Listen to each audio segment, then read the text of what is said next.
Call this meeting to order. This is the Owen J. Roberts School Board working session meeting for November 8th at 6 p.m. The Owen J. Roberts School Board of Directors utilizes the working session process as a way to consider agenda items as one large committee for the purposes of discussion and debate in full view of the public. It is not a time for the public to engage with the board, rather a time for the public to observe the work of the various committees. We're going to move on to item 2, which is district goal vital signs. Dr. Stout. Sure. Thank you, Mrs. Prophet. This evening, as we told the board back in, I believe it was October, when we originally had our district goals approved, we said as an administrative team we would come back with some vital signs, some measurements for those goals, and then also include some milestones. And the milestones are essentially who will do what and when. So what we put together for you this evening, we have an entire document that goes over our goals again, but I don't want to spend time on that. That's on our district website. What I'd like to focus tonight are on those vital signs, those measurements, and then the milestones, as I mentioned earlier, who is going to do what and when. And I do want to emphasize, we've been working on this, and we've been consulting with Mutiyu, who did some work with the board over the summer. And I want to emphasize that this is a working document. You know, we're interested in taking some feedback from the board this evening into these measurements. This is the first attempt for us to do it this way, and we spent a lot of time putting it together. But once we are able to receive feedback, our plan is then to put this on our district website along with our goals, because we want to be transparent. But unless I hear any objections, I don't believe this document would need to be board approved, because the goals are already board approved. So this would just be our measurements and milestones that we would be putting on the board website. So without any further ado, we'd like to get started this evening, and we'd like to start with the student learning and growth, and that's Dr. Soder. Thank you, Dr. Stout. So for our student learning and growth, the first two of the vital signs come from student data, and the next two come from survey data. So those first two are measuring growth. So depending on the student's grade level, that's going to be IXL or a classroom diagnostic test, or benchmark data from Fontes and Pinnell. As I said, it would just depend on the grade level of the student. So you see that on the document for mathematics and for language arts. And then the remaining two are survey data, and it was suggested for the pathways that we get that data when the students are having their senior conferences. And so we would perhaps graduate with that and include other grade levels when we are able to. And the last one, the percent of students with more than 1 year's growth, this is really taking advantage of our available enrichment opportunities. This was something that our committee had talked about, and we would do a survey, also survey data for that in multiple grade levels. For the student learning and growth, the curriculum, assessments, instruction, and materials. So different sets of data for this. The first two have to do with our cyber programming. So the first one is really retaining our families in the school district. So if they're currently in our cyber program and either want to make a change, either they're making a change into our in-person program, or they are remaining in that cyber program. They're not going to an outside cyber charter school. And you can see that second one is dependent on the survey that we anticipate developing this spring, satisfaction survey for our cyber families. And then lastly, in this goal area was also taking a look at additional academic offerings. So this would be new and revised courses throughout the year. So actually, we expect tonight to be hearing about our high school new courses that are proposed, not too many, just one for tonight. And then in a subsequent meeting, we'll have them from our other grade levels. Just so you're aware, our revision cycle this year is mathematics, world language, and two of our special areas that could not be done last year. So we have more revised courses for this year than necessarily new. And that's really goal areas 1A and 1B. Rich? For a safe and caring environment, We look first at healthy relationships, positive relationships, increase the percentage of parents and students who report they have tools to navigate positive relationships.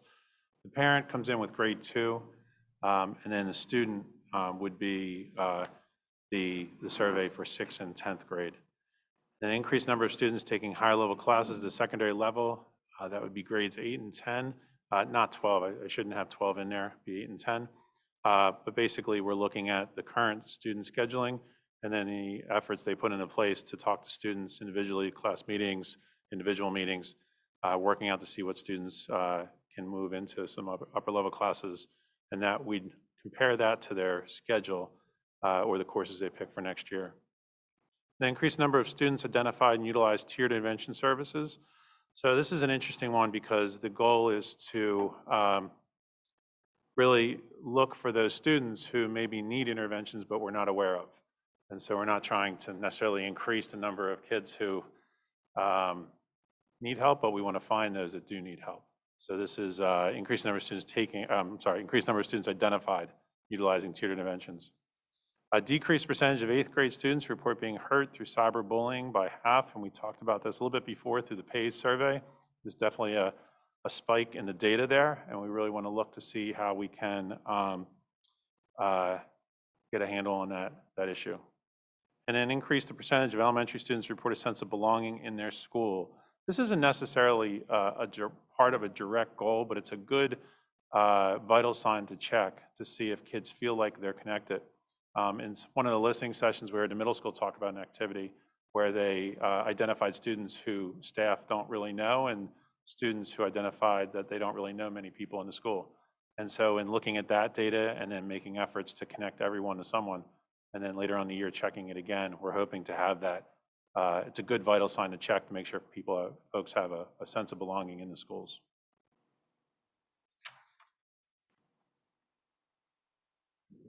Thank you, Dr. Marchini. Mrs. Crumrine, I think you have the next two. Yep, thank you, Dr. Stout. For the fiscal responsibility, the first vital sign we're looking at is to make sure that all of our federal stimulus ESSER funding will be allocated really 100% to COVID-related supplies and additional student programs and support, so that we're not supplanting, and we don't, our regular budgeted expenditures, and we're focusing the grant dollars on programs that benefit students, not buying pieces of equipment or other things like that. We're focusing on students. The next item is related to that, and it is making sure we're increasing public transparency and communication about the federal stimulus funding sources and uses, and how we're going to go about updating public documents and websites, and how often we'll be doing that. The next section is related to the budget and the budget projections. I'm not going to go over everything and all of the different timeline items, but the focus is really making sure that we are developing budget and 3 years worth of projections and managing within the Act 1 index, which is the state's parameter, and recommending that there is a board budget resolution that we will not exceed that. And then there's the process of about how we're going about generating the budget. So obviously, we talked about this before, we look at our staffing and our cost centers, our enrollment, and it's really driven out on a per student basis whenever we can drill costs down to the per student basis. And we're beginning with a 0% increase and going from there. And then we talk a little bit about how we're doing this with our internal team as well, how we go through the cost center budgets and really building those based on the programming that is set in goals 1A and 1B. And always, the measurements are to make sure that we're staying within the Act 1 index. Then moving on to efficient and effective operations.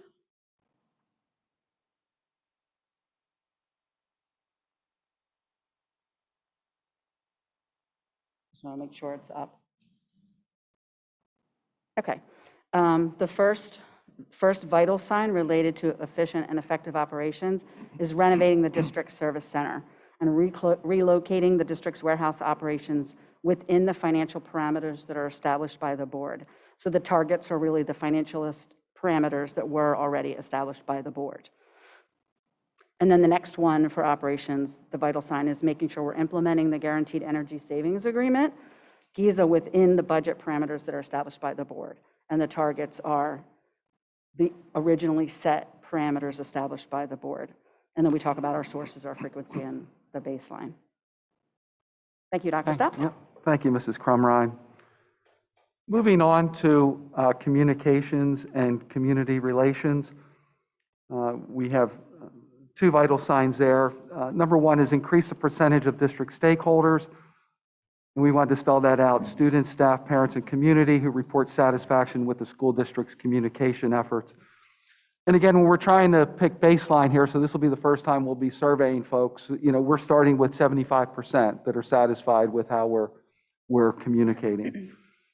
Next one, increase response rate for district stakeholders who complete the annual comprehensive plan survey. If you look at typical survey response rates, if you get anything close to 50%, you're doing pretty well. So we thought we would set the bar a little bit higher and really try and promote it. And if we're, at least for the first year, to start with a baseline of 60% of our folks, stakeholders, taking that or And I do want to mention, it's not on the agenda tonight, but in January, we'll be bringing a proposal to you for a program or a contract with a company, Qualtrics, who does a lot of the data dashboards, a lot of the survey type of work for school districts. They really started at the corporate level and at the university level, and in the last couple of years have expanded to K-12 schools, and a number of schools within our county are using this program. So we'll have more to come on that, but that's how we plan to capture a lot of this data through the surveys. And then we would have dashboards that would be publicly available so folks can see the responses. And the last one we have here, advancing educational equity. And we decided, if you recall, we infused this goal in all the other goals, and we marked those goals with an asterisk. But we wanted to have some specific vital signs around that goal. So the two that we picked were increased participation rate of traditionally underrepresented students in higher level courses, and that's something we've always talked about, expanding those course offerings for students, particularly students who are marginalized and traditionally underserved. And then the next one we have there is increased percentage of traditionally underrepresented elementary students that report a sense of belonging in their school. So that's a quick overview of the vital signs that we've picked in order to try and measure our goals. So I think before we move on to the milestones, if you have any questions or comments in regard to the vital signs, we appreciate that now. I have one question. I'm hoping it's very simple. In the cyber one, there was a increased number of families choosing cyber. I assume that means increase compared to those choosing cyber outside of the district, rather than increase the number of families choosing cyber over in-person schooling, correct? That's correct. Okay. Could we just tweak the wording to make that very clear? Thank you. Just had a quick question. Just so that we have a high-level overview of the goals, is it possible to report out, I know we talked about it before, a red, yellow, and green? Like, are we red on this goal, are we green on this goal, so on and so forth? There's a lot of good detail here. It's just, if we're on target, then we're on target. If we're concerned, and if it's red, meaning probably more than 50% of it's not going to get done, it would be red. So Cliff, are you thinking like frequency for that? Because some of these have like a one time per year frequency. So like you wouldn't know that you'd have a color associated with that. Are you thinking like, I don't know, every couple months we just get an update on like where they feel they're at with each? Or? Yeah, so over a period of time in which the goal is being presented, no matter if it's a one-time thing or a long-term thing, you can probably make it red, yellow, and green according to the time span and the rate of which is being completed. So for goal number 3, priority number 2 on page 14, Jackie, is that a November start date, November 2022, and due date January 2022? Is that reversed or? Sorry, Cliff, are you talking about the goals or the milestones, just so I'm clear? I'm sorry. Historical goals. Goal, Okay, so priority number 2 on page 14. He's on the wrong page. You're on, Oh, we're not there yet. Okay, I just noticed that seems like it should be reversed, right? Yeah, that's the milestones. yep, those are Okay. milestones, and we can, if there's any correction on dates, Oh, correction on dates, okay. we'll definitely. Madam President, Mr. Deal has a question. Yeah, question for Dr. Soder.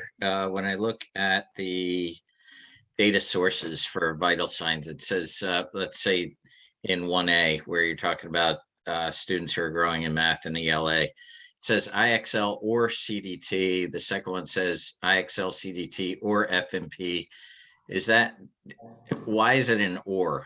Just, is there going to be consistent measurement where you're using all of those, or can you possibly cherry pick one versus the other?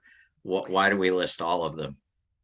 It depends on the student's grade level. So for example, in mathematics, for the elementary children, we would be using IXL. And for the middle school students, or for the students who are taking Keystones, we would be using the classroom diagnostic, the CDT.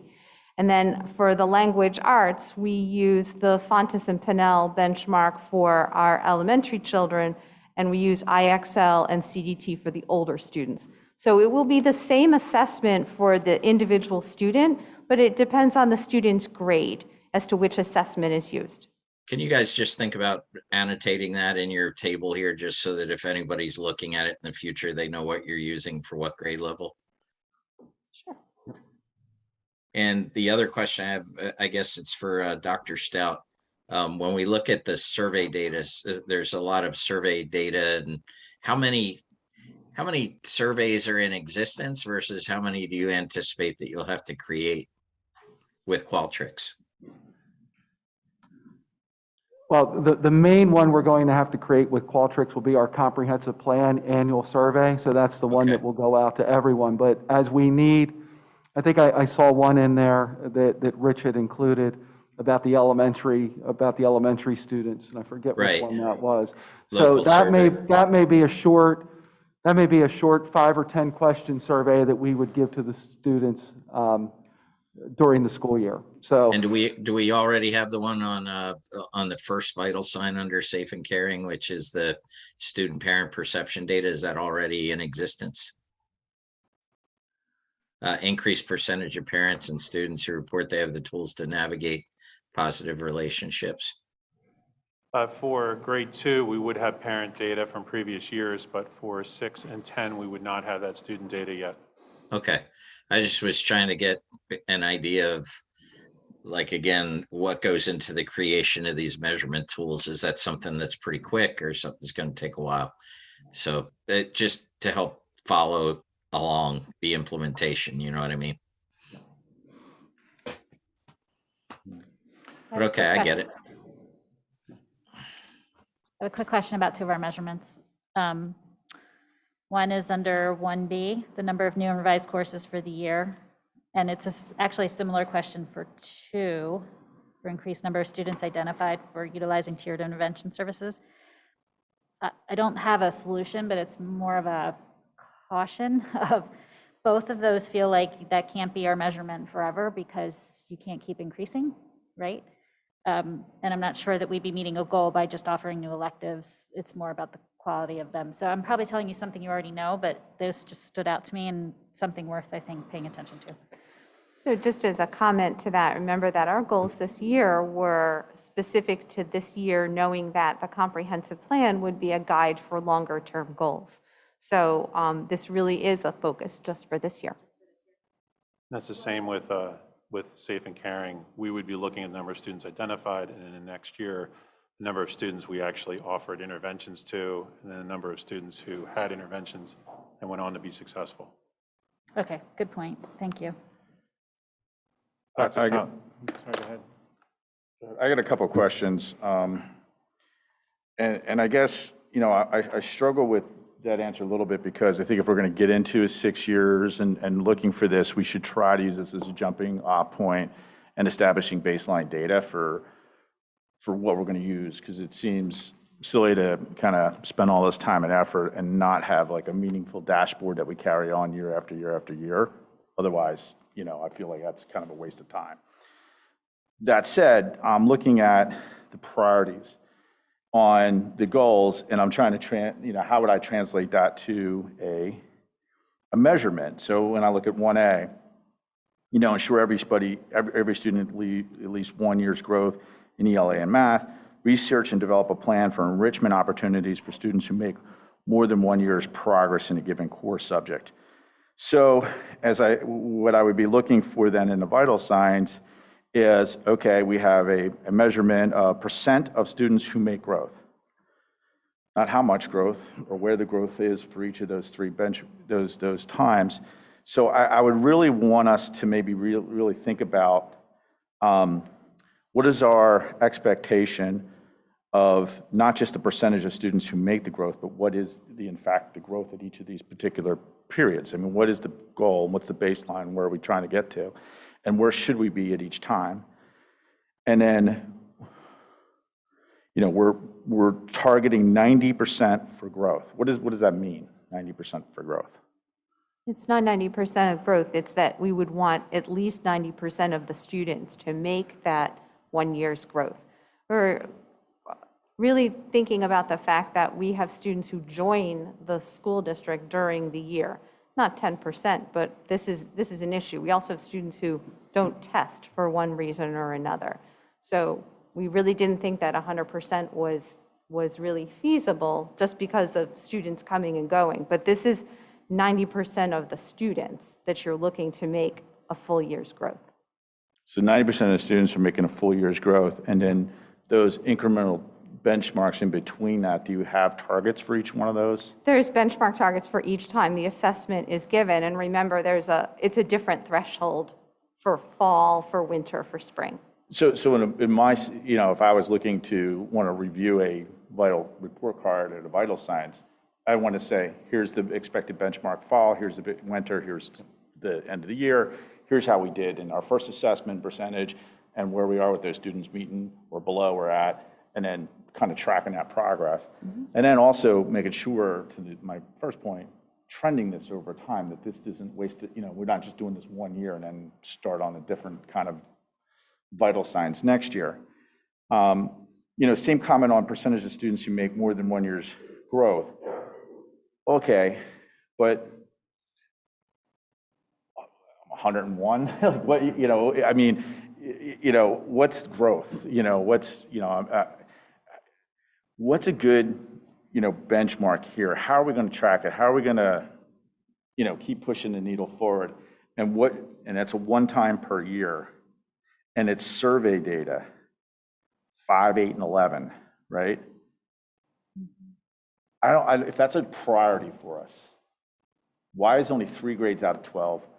Why is it, one time for the year? And what does success look like here? Like, I'm struggling with some of these, I'll be honest with you guys. Because if that's a priority and we want to hit it, I think we got to be looking at it in more detail and looking at it more often and have it in much more than 3 grades in 12.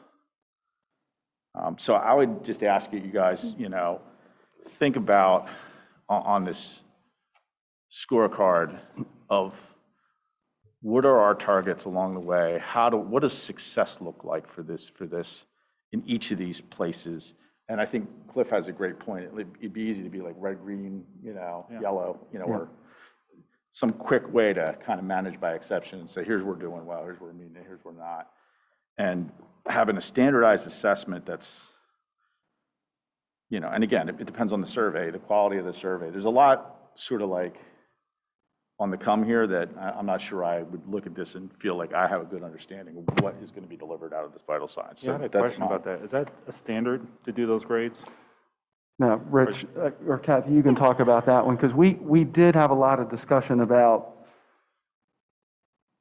in year 1, are we capable of doing all grades? Can we do all grades, or we just pick a couple key grades? But I'll let Kathy talk about the assessments that are available. Okay. So for specific to the one regarding enrichment opportunities, it's very different by grade level as to what is available for the students. So we felt that we needed one grade level for elementary, one grade level for middle, and one grade level for high school. And that's why we chose 5, 8, and 11. So when we were working with the consultant, his suggestion was, you probably cannot do this in every grade level. And there's a lot fewer opportunities for our primary students, for example. Once the children are in grade 4, 4 through 6, there's many more opportunities for them. Same thing for middle school, high school, even more. So we felt that if we were really taking... Which measurement, this is the percentage of students who make more than 1 year's growth? You're looking at that group of students for their access to the enrichment activities, but the number of available activities really varies by grade level. You can imagine some of these things are after school, some of these things are during the school day. So, for example, we shared with the board one of the opportunities that was recent in the past 2 weeks for students who attended the event at Kutztown University for STEM careers. So that's an enrichment opportunity, but that's really only available for our high school students. And so when you're looking at those opportunities and the students who take advantage of that, it's very different from the children in the elementary grades. And so the suggestion from the consultant was choose a grade level, one for each of your levels. Yeah, I guess the confusing part of that for me is, what do you take out as an action? Like, what if you survey a kid in this grade level and they get to the middle school and maybe they're not doing well? Like, what is the course of action to correct and is it all grades? Is it grades or is it also engagement? It's participating in the goal from the board was that the students who were making more than 1 year's growth would know and participate in additional enrichment activities. And so that's why we chose to take a look at how many of those activities do they participate in this. Is this something that we would want to try to increase, or look for something different if the students weren't taking advantage of that? So in 5th grade, if they get okay grades, but by 8th grade, they're also doing band and sports and something else, they're more engaged in their school, is that considered as growth? You would be looking at the students who make that 1 year's growth. You'd be looking at that group of students. That was the ask from the board. Yeah, so is engagement growth, or is it just grades? I'm not sure I understand your question. Priority number 3, district goal A. So to research and develop a plan for enrichment opportunities for students who make more than a year's progress in a given core subject, and that students' understanding and that opportunities are available to them. So the vital sign, I think, if I'm interpreting this correctly, is for all those students who make more than 1 year's progress in core subjects, do they have enrichment programs available to them, and do they know that they exist? So we're going to measure the elementary school, a middle school, and a high school grouping of kids to start, I guess, the benchmark on, or like the baseline data, Correct. because this is a research and develop year Right, for and that. so we're going to have to identify the kids with more than 1 year's growth and then do a follow-up survey with them to get this information as to what they're participating in afterwards. This was a tough one. I know this one was one where we developed the goal and then we're like, well, how are we going to measure it?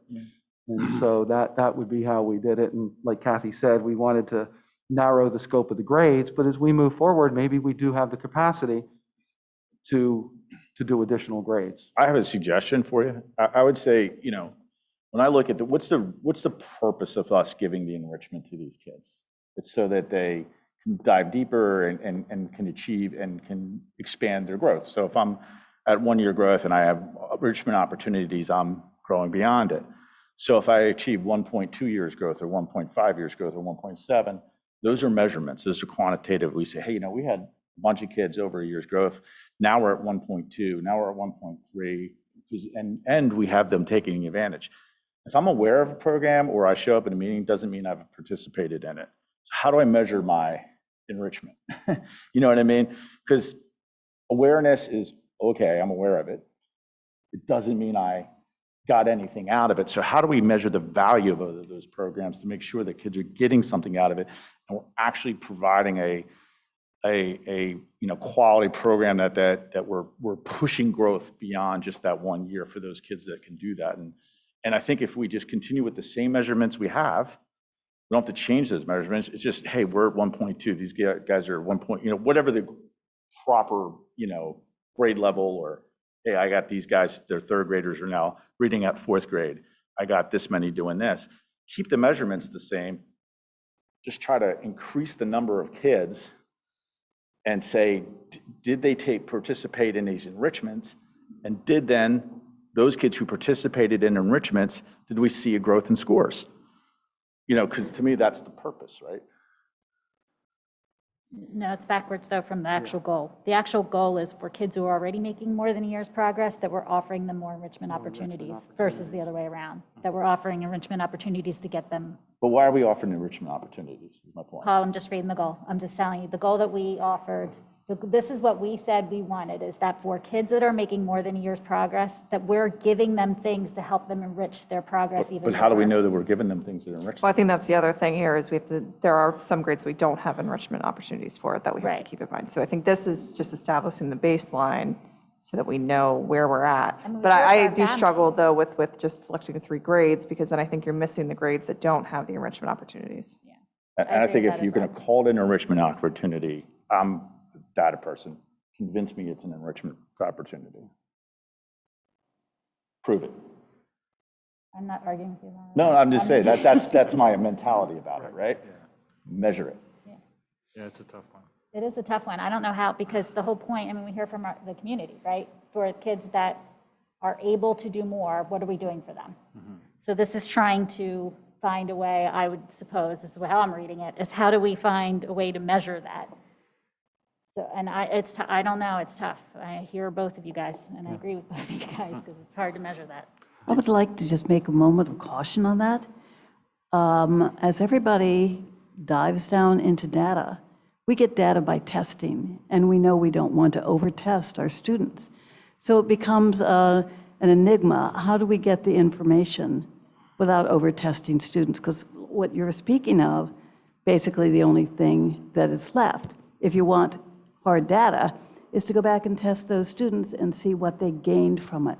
Now, if we can get that with a survey, I guess that's what we have to do. I just want to caution that. I hear this all the time. We don't want to over-test our students. Parents don't want them stressed out over testing, but yet we want more and more data. And to me, hard data comes by testing, unfortunately. So I'm It's not just a suggesting we caution. do any other testing. Like, I'm actually suggesting 0 other testing. I'm suggesting we use the same measurements as our other goal and just say, if I apply enrichment to you, and you've taken advantage of this, and in the same testing we've already doing, would I see a difference in outcome without adding any more testing? Or did I give you the enrichment, you've taken advantage of it, and see no? Unfortunately, though, Increase. Paul, that's not going to give us the measurement to measure this goal. I don't, and the goal is to make sure we're offering more opportunities to kids who have growth, more growth in a year. Not to, does that make sense what I'm saying? Do you understand? I do, but I disagree on that you can call something enrichment unless you can prove to me that it enriches the Okay, that's the fine, thing. but the solution that you're offering still doesn't answer that question. How do we measure the fact that we're providing more opportunities to kids who could use it? Not that we're trying to grow them in their growth, because that's a different goal, we are. But for those that are progressing more than the average kid, how are we getting them more opportunities? How would you measure that? Well, we have enrichment opportunities, we're going to add stuff to it that's concrete numbers, right? And Well, then you're going to additionally what then this say, goal is. are they, so now we go into the subjective area, because I have. That this might many have to be a enrichment- perceptual and survey from the kids that are in those survey the programs. kids to say, are they aware of it? And I'm saying in the same way, it's not just that you're aware of it and that you used it and we did something with it. That's all I'm saying. No, I agree with that. I'm just saying that I don't think that testing their progress is getting to this particular goal. Well, and actually, Mr. Friel, what you just said is what the consultant suggested, because this is the percent of students who take advantage of that available enrichment opportunity. And he felt that that would be done in 2 questions. Were you aware of it? And did you take advantage of it? Did you participate? Okay, so I just had the third leg of, was it valuable? Was it valuable? So that would be a perceptual question Yeah. from their I mean, standpoint.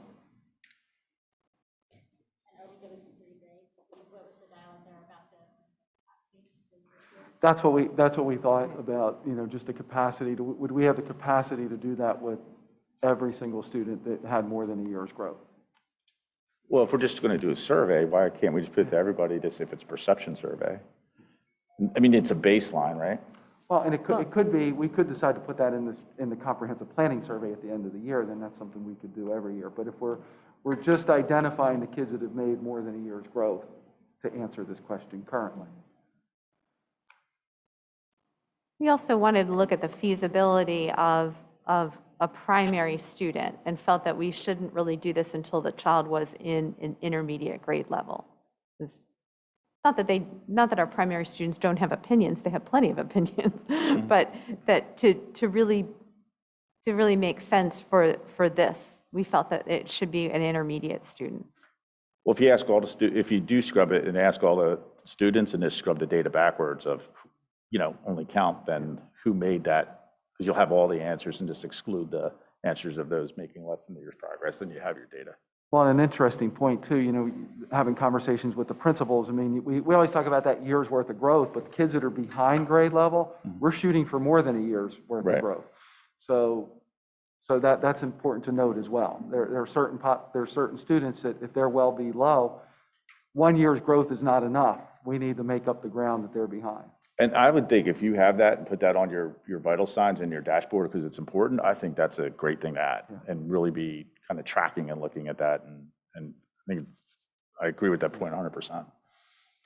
So on the topic of surveys, I know that with the previous superintendent, we had reviewed 3 different companies' approaches to doing surveys. Mr. DeFore and I were part of some of those, but I don't remember Qualtrics being one of those. It wasn't, was it? It was not one that we looked at before. Like I said, there are several school districts locally that are using it. I mean, one in our cohort, Great Valley, that's using it as well. So they work with a number of school districts. They have a bank of questions, but we still, depending on what they have, we still may need to reach out to get some assistance with developing the surveys. But then we have as Mr. Friel said, then we have the data warehouse and we have the method of administering the survey, of collecting that data through Qualtrics. Right. Well, one of them had an approach that I thought, might yield better results than just putting all your eggs in one basket with one huge survey at the end of the year. And that was that they had essentially incremental surveys that would go out to not the entire population all the time, and it would be a cut down set of questions. So each person, when they were reviewing the survey, it was a really quick survey, like maybe 3 questions. Right. And so you got a higher response rate because everybody knew, oh, it's not going to take me forever. If I click on one of these, it's just going to be 3 easy questions. I know the answers to these, I can do it. Have you considered anything that would be that sort of approach rather than the all or nothing big survey that only happens once a year? Yeah, I think we can, because with a program like Qualtrics, it would be easy for us to do those, I'll call them those real simple, informal surveys. But I do think it's important to do one comprehensive survey at the end of the year with all stakeholders that we can give annually so that we can develop our baselines and look and see how we're doing or how we're trending.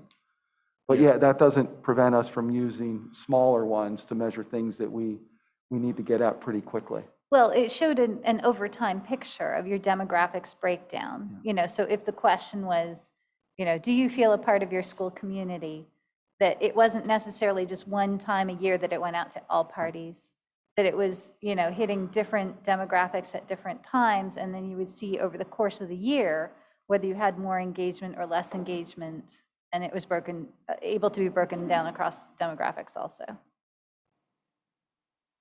Yeah, that was the one company. It kind of stood out from the rest. I forget the name of it, but it wasn't Qualtrics. But we like that survey company because it not only focused on the community, but it also focused on former students. Right. It had current students, community, and former students. And former students, which is something that I think we need badly to hear from our former students. I'm not familiar with Qualtrics. I mean, I can certainly take a look at them.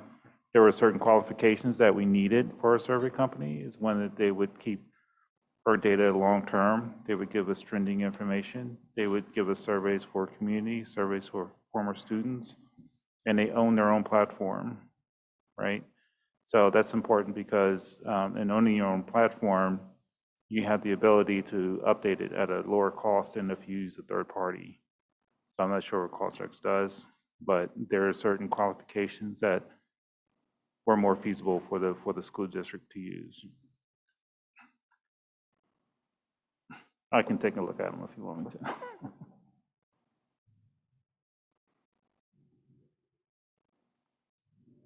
No, so just, just listening to you guys, I just hear two different things. One is what type of surveys and how often, and the other thing is who's doing the surveys and how do we present and hold the data. So I just kind of think those are two separate items, because any quality survey company is going to be able to do the work as long as they have all the tool sets, right? So it's pick the right. Right, and I haven't, Team there, and again, neither then how Mr. you use DeFore or it. I have seen what Qualtrics is offering. Some of these other companies that we looked at, though, did have like a already very fully formed set of surveys that were applicable to the K-12 environment. I just did a quick little online search, and Qualtrics seems to be, very broad, spread across the industry, spread across colleges. When I focused on schools, it looked like they were talking about campus surveys. It sounded very much like secondary. So I would definitely be interested in whether they already have the fully formed surveys for K-12 schools. Yeah. Yeah, and from the conversations that we've had with them, they do from what other districts have done, but we would also have the ability to customize things based off of our strategic plan. So I would like, for me personally, I'd like the ability to be able to customize as much as we want with our strategic plan. So it may require going outside of them to work with someone to help us with some survey questions that maybe they don't have, but I don't want to just take their canned program. I want to make it aligned with us. No, I believe we had rated that very highly also, if they had a service whereby you could come up with your own survey, but have it reviewed by a professional for integrity of the questions from, what's a best practice in terms of how you word your survey question. Right, Yeah. they would partner with you on creating surveys, and they only make suggestions where they feel that strongly that it needs to be changed. So, we could certainly look at it again, if you want us to. Yep, that would be great. Okay. So I moving on to something different. I like the fact that under achieving educational equity, you develop 2 vital signs. But I'd like to compare them to, similar ones under 2, safe and caring environment.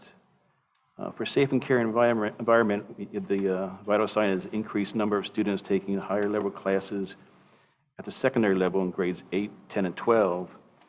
And for 6, it's just increased participation rate in higher level courses. Is that the same? Are you also looking at grades 8, 10, and 12? Or are you looking at all grade levels?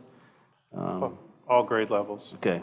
And then the frequency is 3 times a year for under 2, but only 1 time for under 6 for underrepresented students.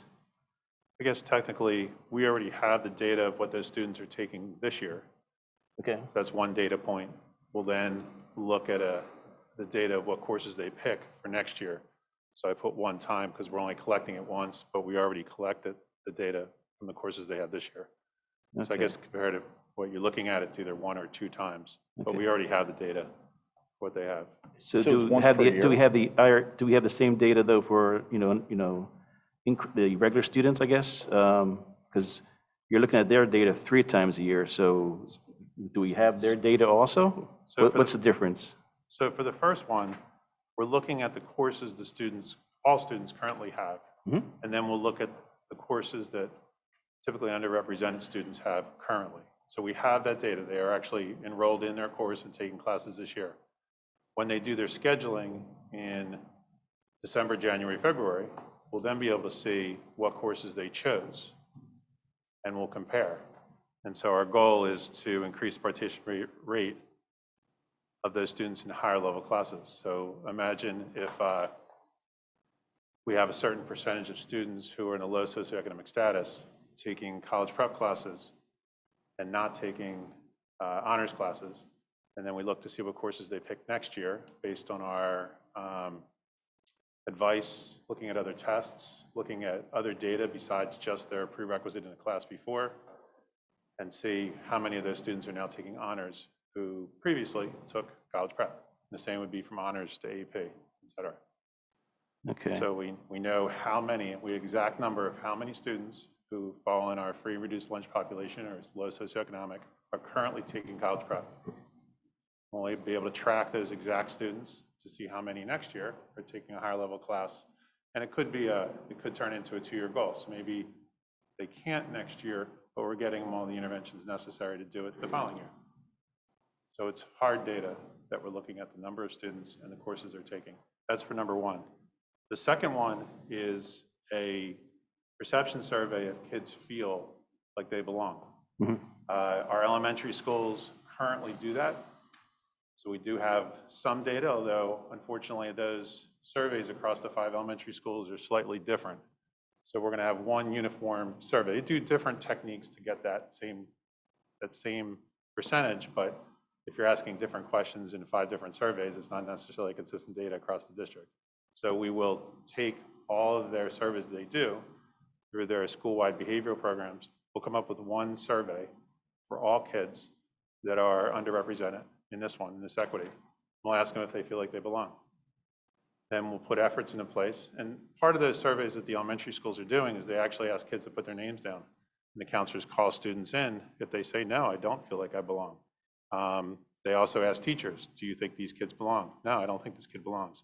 And there's individual counseling, try to give them activities, all sorts of strategies go into place. And then we'll do it again in February. And then we'll look to see where we are. And then we'll do it again and more strategy put in place, February, March, April. And we'll do it again at the end of the year to see if we could get as close as possible that everybody feels a sense of belonging in the school. That's actual student numbers. What is this? Does that make sense? Yeah, a little bit. Okay. Now, I'm also a little concerned about the target. We're from the various listening sessions, we've kind of found out that, there's a lot of underrepresented students that do not have a sense of belonging. So if say, all students, their sense of belonging is 60%, well, a 10% increase is 66%. But say the underrepresented students, their sense of belonging is 20%, then our goal is only 22%. And I think we need to kind of make up, some more room with those students. I think we're going to, regardless of the percent increase, I think we're going to shoot for 100% of all kids feeling like they belong.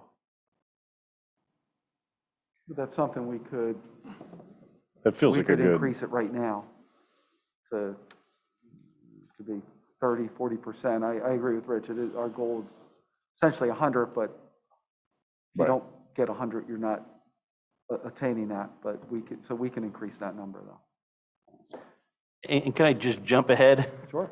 to the milestones? before you jump ahead, can we, if we're not done here, can we stick on this one for a minute? Okay. Because I think your scenarios that you just went through and the way, the implementation, survey again, implementation, survey again is excellent. I think it's really good. So Did you just say excellent? I did. I did. Thank you. Can you put that in the notes, Kathy? You can regard it. Thank you. But no, it's an action step, it's a result, it's an action step, it's a result. I think it's a very effective way to do it. So back up to the one previous, when we're saying we want to increase students into these higher level academic things and say, push students there beyond it. We survey, we identify, and we see, let's say the data says, we have a problem, we are underrepresented. What's the action step and the follow-up measurement It's a great to question. kind of, follow that same pattern So because for that? So because scheduling for the high school and middle school is in December, January is very early. What we'll do is we'll look to see what students initially pick. And it's halfway through the year, and they probably won't have many strategies in place other than just meetings, looking at their full data. So for example, a student who is in 10th grade already has, by that time, PSAT that shows a college readiness index. Although they might be low socioeconomic, sometimes they don't realize the opportunities available to them, and they're already in a college prep and or less class. Look at the college readiness index, counselor would meet with them and say, you know what, your college readiness index is really high, even though you're in this class. I think you could do this. Now, that's strategy number one. We look to see if the kids choose it. But that's only in February or March. Come February, when we have all the students who chose, you go back through. Some kids, you're not sure if they have the skill to move forward, but you can put interventions into place like after-school tutoring, summer programming, all of those things so that by the time August, September comes around, they actually have more skills, more interventions, things they need to take a run at an honors class. So that feels, I mean, the way you just described that, that would feel like two different measurement points to me of we've identified potential. We laid out an opportunity for these kids, put in interventions and say, come back and measure again in August and say, we've kind of moved the needle, right?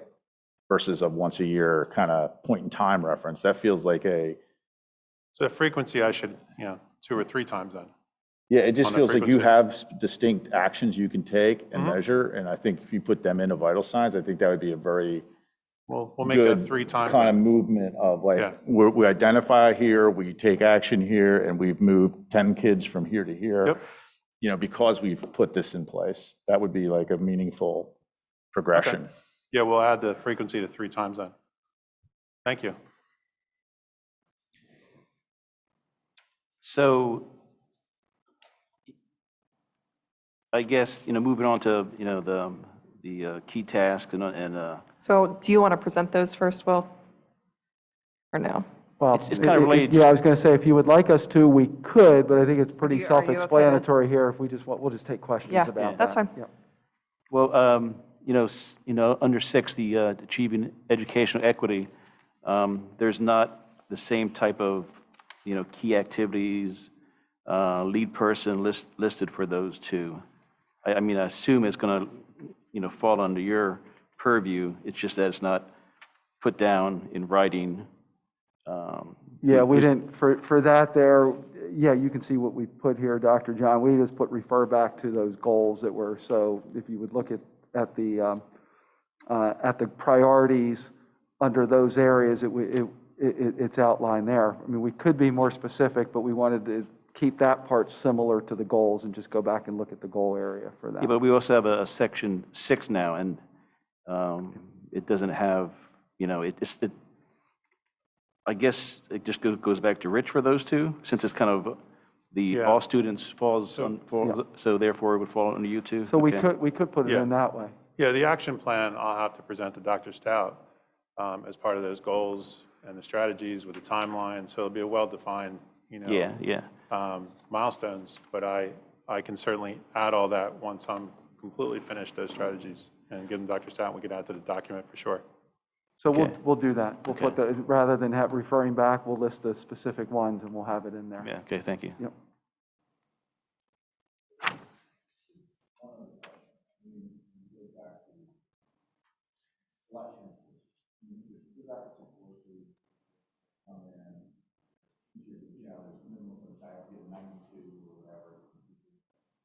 Are we going to set and have some flexibility to put those aside and say, aptitude theoretically, let's put conventions in place. They don't have to get a 92 in order to be put into those tests, or whatever the criteria is. It just feels Yes. like you've already pre-selected teachers say this. I don't want the sort of, our processes and bureaucratic processes to be an impediment. So informally, that's what occurred every summer with the high school administration. They were looking at students individually and working with them to move up in their coursework, depending on their data, interventions, summer schools, things like that. I think this goal really paves the road to break away from all these prerequisites and sort of tracking students and kids getting caught in 5th grade in the same math track all the way to high school. I think this goal really starts that off. Will that actually occur all this year? I mean, we'll start it, but I think it's certainly a starting point to break away from all those prerequisites and kind of putting students in a box. Mr. Friel, please turn on your mic. Paul? Sorry about that. It almost feels like that, as you mentioned, tracking and detracking, we have that kind of tracking that takes place. It sort of like starts funneling kids one way or another, which could be an impediment to this. And I think maybe we should, and this is bigger discussion for the bigger stuff, but we might have to look at breaking down some of those formal tracking logs and going to a place where we're able to allow kids to have more movement here. Absolutely.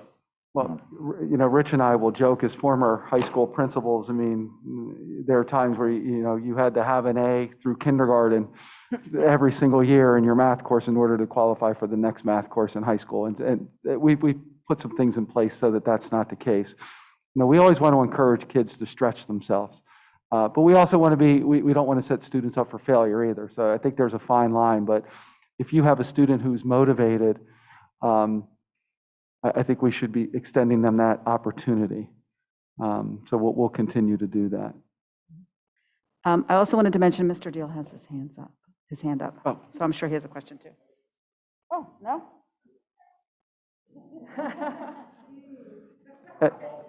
Never mind. And getting back to comprehensive planning, those are some of the discussions we're having at comprehensive planning and even in our listening sessions. But we need to, and I know Mr. Kohler's here at the high school, and he and I have a lot of conversations, and I know we want to extend that opportunity to as many kids as possible. I appreciate that. That's one thing I've always worked on. I usually refer to those students as the usual suspects because they always get assigned the higher grades, the higher opportunities.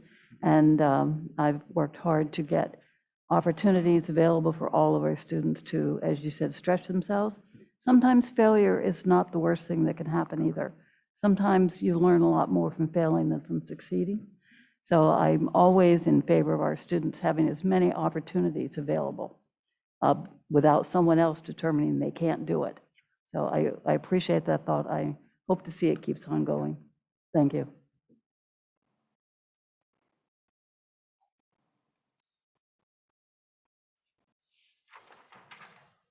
All right, any more questions from the board? Are you okay to take a couple questions from the community regarding this? All right, we'll take a couple questions and then we gotta move on to item 3.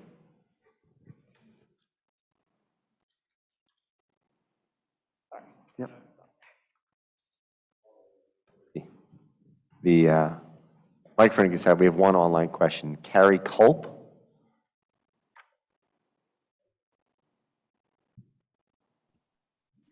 Hey everyone, Matt Lasmanis, East Coventry Township. Appreciate the discussion today on several of the board agenda items and the overall objectives for the school district moving forward.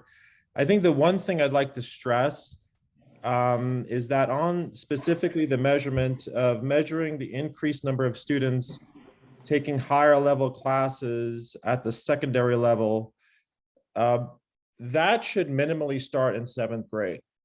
And the reason I mention that is because we've actually been discussing this with the board for going on 4 years, that there has been a removal of higher level classes from the middle school going back as far as when our daughter had started to attend the middle school and even before that. And so in order for kids to take higher level classes, it's obvious to say those classes must exist in the first place. And so we can measure it at 8th grade, we can measure it at other time points, but if we are not offering those classes cannot be taken by those students that must need them. And so to my mind, if we're going to measure the number of students taking higher level classes starting in the secondary level, we should start in 7th grade and we should start considering, are they getting offered those classes in the first place? Thank you. Thank you for your comment. That's the end of Zoom comments. Ms. McCurry? Yeah. Hi, Heather McCurry, East Coventry. I want to thank Mr. Lasmanis for bringing up the same topic I was going to bring up. We talked about this before COVID, and then we kind of got off of it, but I had hoped maybe you guys, when you had the goal of offering extra opportunities, would go back to some real things instead of just talking about the data, because we had talked about that a few years ago. The leveling was an issue. A couple of the favorites that I would bring up was, could we please get the Owen J. Roberts children the IB diploma instead of the capstone, which is the top program, and also, IB certificate. Also the AP capstone, which offers research and seminar to many other children, and they do not have to take a lot of AP classes to take that. But you guys are talking about offering enrichment opportunities, and there's some very easy things to do. A couple of other items. Mr. Lasmanis talked about the leveling. That was a significant conversation we had before, but another issue was the math in elementary school, because I don't know if only a certain number of young people are able to still ride the bus to the middle school to get advanced math, but I think that should be looked at. And also the languages back in the elementary school is another idea of how to get more languages in the elementary school is an idea of how to get more advancement for children. And another thing, when you guys talk about equity, when the math, when you offer more students the opportunity to advance math, it allows them to free up their time in the middle school and also to go up to the high school, where an easy thing for equity is how many girls get to take engineering classes or do STEM projects. So I think there's a lot of opportunity for you guys to maybe think about some real examples that we've talked about over the years and to put them back in place this year. Thank you.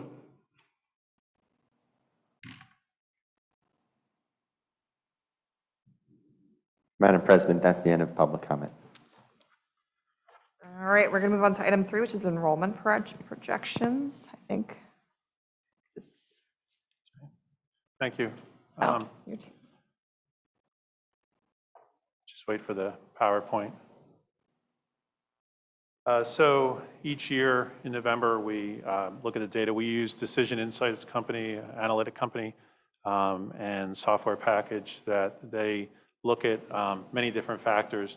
The data I'm going to show you tonight is based on Decision Insights review, and it's there's 2 different studies. This one's a conservative study, and this is as of November 21.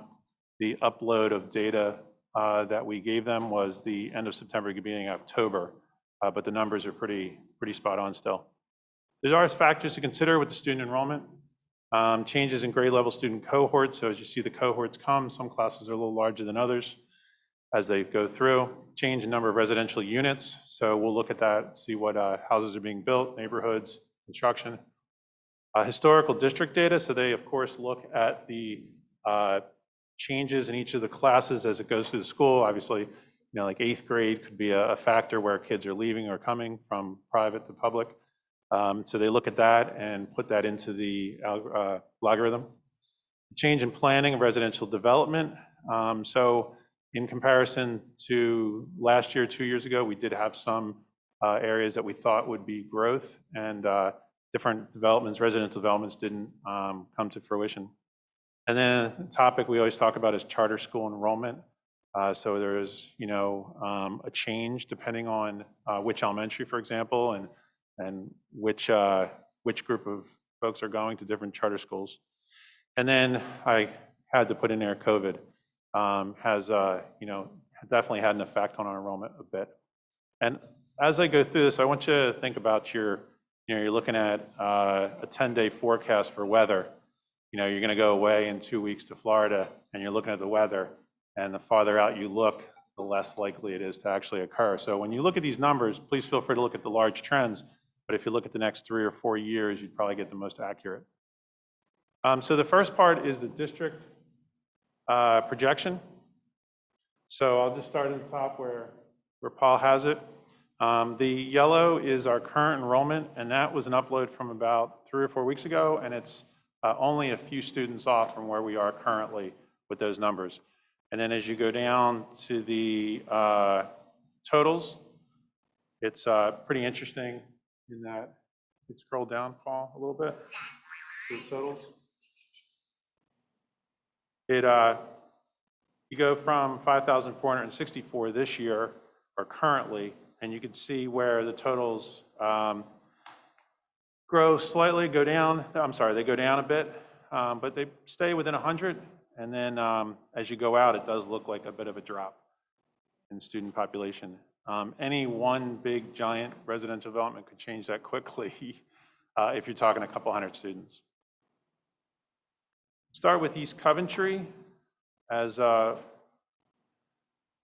neighborhood school. Totals 503. As you see there, the projection based on not much anticipated construction is somewhat static within 20 or 30 as you go out. East Vincent, 510 currently, and this slightly goes down, and you can see 4 or 5 years out going up. East Vincent probably has had the most activity for residential proposals, and I'll talk about one major one down on 724 that'll have an impact over the next 4 or 5 years. French Creek, 574. As you can see, it's somewhat static, 568, 565, and 560. It is slightly larger. We do have some specific programs, special education programs, so it does increase it by a few students that come from other neighborhood schools and go there. North Coventry, 542, takes a bit of a dip next couple of years. West Vincent, 621, and has a bit of an increase, and I'll talk about that with the construction down there in West Vincent. Middle school, now it takes all residential areas, so if you see it's 923 now, and the large 450 plus classes as they come through are now headed to the high school next. So the population goes down a little bit, and the number of proposed residential units coming forward does not make up that difference. And the high school, 17, just under 1,800 now, appears to grow above, and that's really from the cohorts coming through, those large classes of 480 in 9th grade coming up and through, and then staying just about 1780, 1800 in and around.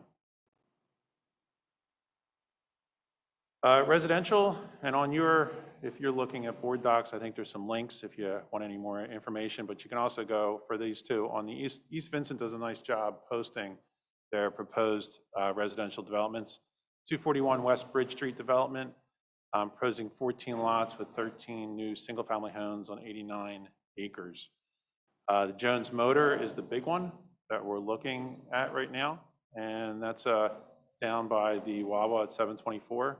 Residential portion including 163 active adults, 113 single-family units, 110 townhouses, 386 homes. So obviously the 13 single-family units and townhouses would have the most students. And there's a multiplier that they use, and I don't know off the top of my head, I should have that, but a single-family detached home, will have 2.3 kids as their multiplier, whereas a townhouse would have fewer than 2, 1.5, somewhere in that range. And that's pretty consistent. They haven't really adjusted that in the last 4 or 5 years, that multiplier. And then you have Magnolia Reserved in East Vincent, approved. You see it down as you're driving down 724. You see it on the right there. They are building, and folks are moving in there already. And then Petrocelli Long, 506 Park Road, proposing 14 townhouse units, 2 residential single-family detached dwellings, somewhat smaller than it was before proposed. Weatherstone Apartments, you see them down by the Wawa, down by West Vincent across, and they're still building, and folks are moving in as we speak. Coventry Chase Townhomes in East Coventry, I wanted to put this on your radar. This is not in the residential development data. This is too early in proposal to count those 112 townhouses, but if it would go through, it would have an impact over the next 3 or 4 years, but that is not in the data because it's too early in the planning. And it's East Coventry. Doesn't always get approved, East Coventry. If you look at the next slide, the residential developments, what I did is I took those ones I just reviewed with you, and I show you how many units, and if they're single unit detached, and the proposed number of students that number of units that will come out of that. And so you have all the ones I just talked about, Weatherstone Apartments. I believe last year folks worried about the Petrocelli Long, but that did not, actually, planning didn't go as planned. So it's a much smaller data set than it was previous years.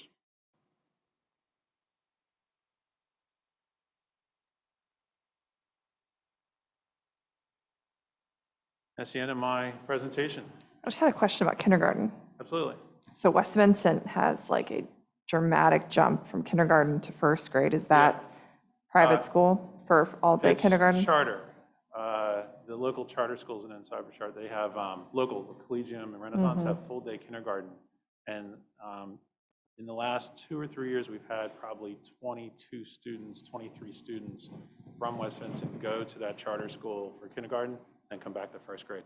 But we just see the biggest jump in West Vincent. What's that? We see the biggest jump in West Vincent with that. It's really Got it. only, there's a handful here and there, but West Vincent has the large group.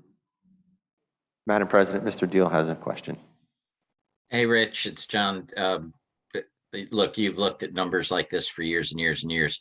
If you were going to tell me a story about what these numbers mean, what are the couple of things I should know? And is there anything in this year's numbers or this year's projections that stood out to you? I think you should watch East Vincent Township and the zoning meetings to see what gets approved and what does not get approved. I think that's the area that we should be most worried about over the next 3 or 4 years for East Vincent Elementary. I think the proposals are just going to keep coming in as we see them. It's just whether they approve them or not. The other townships really aren't approving much right now. And I think as far as facilities goes, I think you're in good shape at the elementary, but I would watch French Creek as far as the number of students, especially with folks moving into the district and us sending kids to French Creek for the specialized programs. Those are the 2 or 3 things. I have a question. Yeah. We never seem to take consideration, and Jackie and I always talk about this, because we are responsible for a lot more students than what we have here. What we have here are those we expect to come to our school, but we financially have to transport and pay for a lot more students than that. I think it's something we need to take a look at for financial planning, because that costs us money as well. These are the students we expect to come to our school, but we're responsible financially for more students than is always dictated on these reports. I would like that to be taken into consideration, because it does take money away from our students in school. I think which is something we need to know financially before we get into the budget process. So I would like to see if there is some, these same companies need to have the same information. And how do they differ? Where they expect them to come to our school district, or are they expected? Do you know what I'm saying? Like if this company says there are 100.2 children going to be born in this year, do they glean a certain percentage out of it, expecting them to go to either charter schools or private schools? Do you know that? I don't know. I'm just asking that. They have, and I would not know what the X factor is that they use in their Okay. calculations, but they take our current population of students that are in private schools, and they look at the changes over years and apply that percentage. Could they give us I could that certainly number ask. without the X factor? I could certainly ask them for that. As far as the budget goes, the people services budget would indicate any private school students that we're paying for to go to other schools, not only private, but approved CCIU classes, et cetera. Yeah. And that budget is based on each student that we have. We build that by student. And then in charter school, we have those numbers monthly, and that's also looked at in the budget as well. Yep, we do, Mrs. Booth. Just to confirm, we can give you those numbers now. I mean, we definitely know what they are and how they track compared to our budget. So we can certainly provide the numbers. Sure, sure. It's a great question, thank you. Yeah, I live in East Vincent, and I know that the two supervisors who just won election, they ran on less development. So that may, affect the numbers that are going to come out in the next couple of years. The interesting thing in talking to the East Vincent Township manager is that their zoning currently doesn't really allow for a whole lot of developments. So the requests for proposals are zoning variations. And so they, so far in the last 2 years, really haven't approved many variations at all, but the proposals keep coming in. Yeah, that whole East Vincent rural advocacy kind of was the genesis of that because of so much. I mean, Jones Motor's going to happen, and that's going to be what it's going to be, and that's probably going to be a big impact. Beyond that, I think that advocacy group was pretty successful, so hopefully that dampens it down. We would really like to see, not that it would have to do with enrollment, but we'd really like to see more commercial go from, go in the 724 corridor from there at Jones Motor all the way up to Pottstown. We would really like to see a lot of that developed in commercial. Yes, we would, Dr. Marchini. I said that for you, Jackie. I had a question about French Creek. I'm glad you brought it up because it stood out to me, the numbers. And I don't know numbers 5 years ago, but anecdotally, French Creek was always the small elementary school. And I know redistricting had a lot to do with that, but then with our special needs kids too, I mean, I'm sure you guys are, but is it getting very crowded? How are they doing space-wise? Yes, it is getting crowded over Yes, there. is the answer. We just reconverted a common area, planning area for teachers into some instructional space, and so yes, it is getting crowded. Are both of those two common areas? Just the one? Okay. There's still one, right? Okay. One of the difficulties I notice from the pupil services side is some spaces, because of our specialized programs, are for fewer students. I think if we move towards a trend of maybe having, those included in their neighborhood schools over time, over the next 4 or 5 years, it really would be a 5-year plan. But if we were to look at that, I think that could also serve a number of purposes, good for everyone. Do you mind commenting on why we centralize them in French Creek right now? Well, it's services. Right. Right. Are there particular services that we need to worry about? Yes. Like, is it certain teachers or is it a facilities? I guess I'm trying to understand. So it's like, so French Creek has the life skills program. We don't have a life skills program at all the elementaries. Right. So that's a specific autistic. teacher, that's specific staff. So you'd have to accommodate that in all elementaries. And the facilities Class too. sizes, Yeah. facility needs, equipment needs, it's.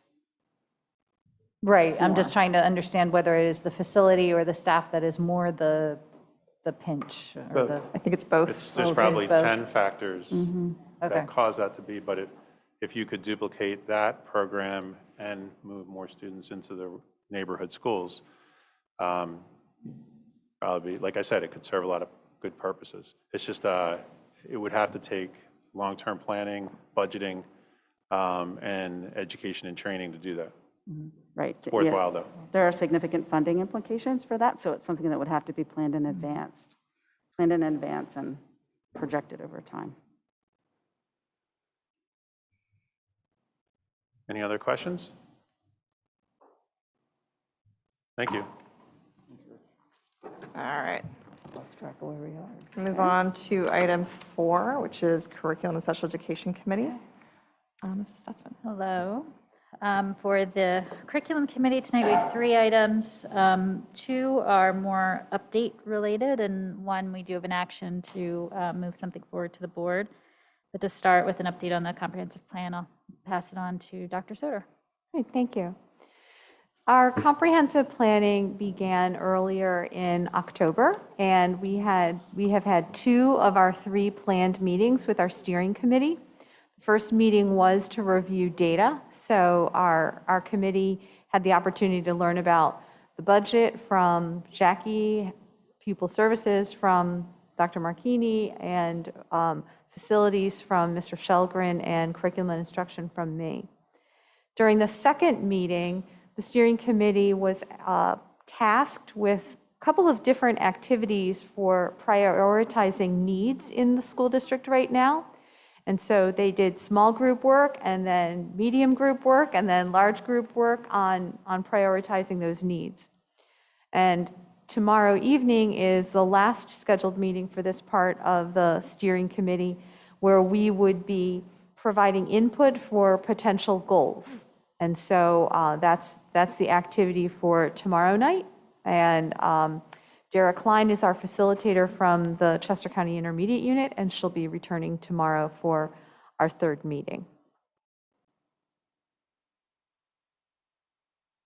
Questions about that?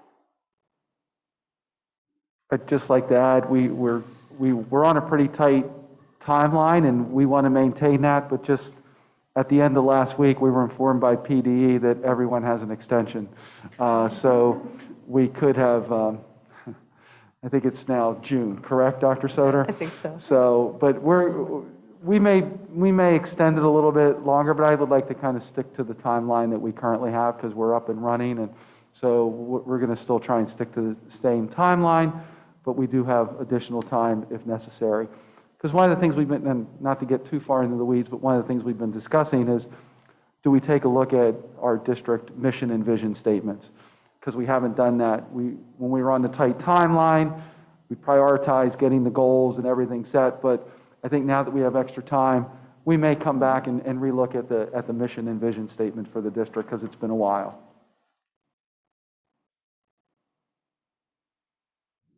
Any questions from the committee members? Or the board? Are we talking about, and the program of study, do we kind of, and graduation requirements I see in here, are we going to have any more discussion on that? Or I know that's come up in the strategic planning and a couple years ago, I know, changed the math requirement, and there's like a total credits per.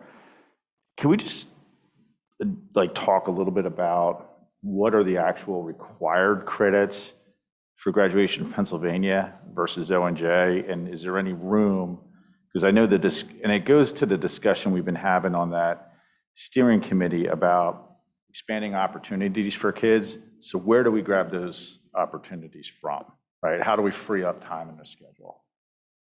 Or do we just pass it all to Steve Kohler and say, figure it out, since you're here?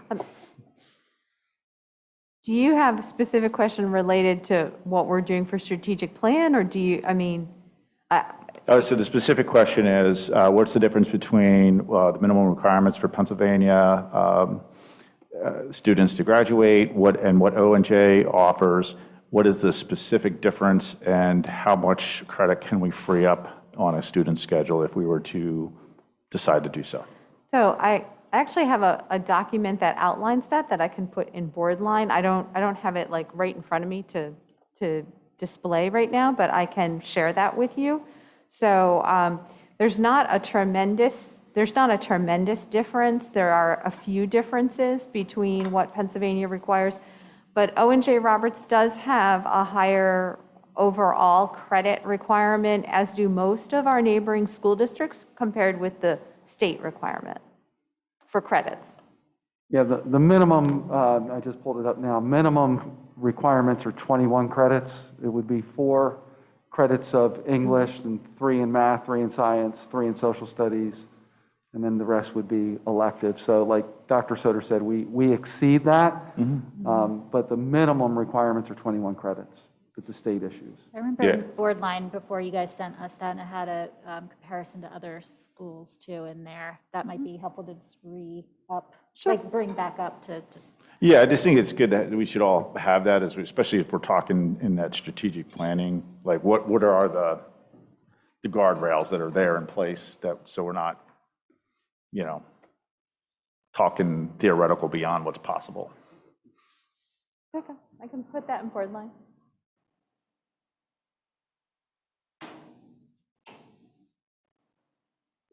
Any other questions on this matter? All right, move on to 4.02, the changes to the program. Sure. So Mr. Kohler is going to be talking about the proposed addition for this coming year. And we did include for your backup the current program of studies so that you can see all 205 courses that are available right now to our high school students. And I'll let Mr. Kohler continue. Sure. Good evening, everyone. So like Dr. Soder said, with a program of studies over 200 courses right now, we are at a place where we don't offer every course every year. There's an intersection between student interest, teacher capacity, and just what we're able to do. So this year we are proposing the addition of one course to our program of studies. The title of that is Fundamentals of Art Therapy, and this comes from Tracy Chiavello and our art department.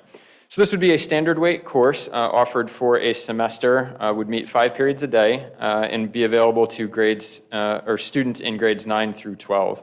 And I'm just going to read through the description that we have here. This course provides an introduction to art therapy theory, a modality in which the creative process is used to facilitate exploration of self-awareness to improve well-being. Students will explore the origin and foundations of art therapy and investigate its theory and practices. A wide range of techniques and materials in the 2- and 3-dimensional arts will be surveyed. Career opportunities in this area will be investigated. So I think just the one thing that's important with regards to this course is to just keep in mind with Fundamentals of Art Therapy, we are not actually doing art therapy. This is meant to be an exposure course for students who have an interest in the arts and are looking for additional opportunities or ways that they may be able to utilize their interest in the arts. And so this is really focused on the theory aspect and is not a place where we will actually be doing therapy for students. Are there any questions regarding this course?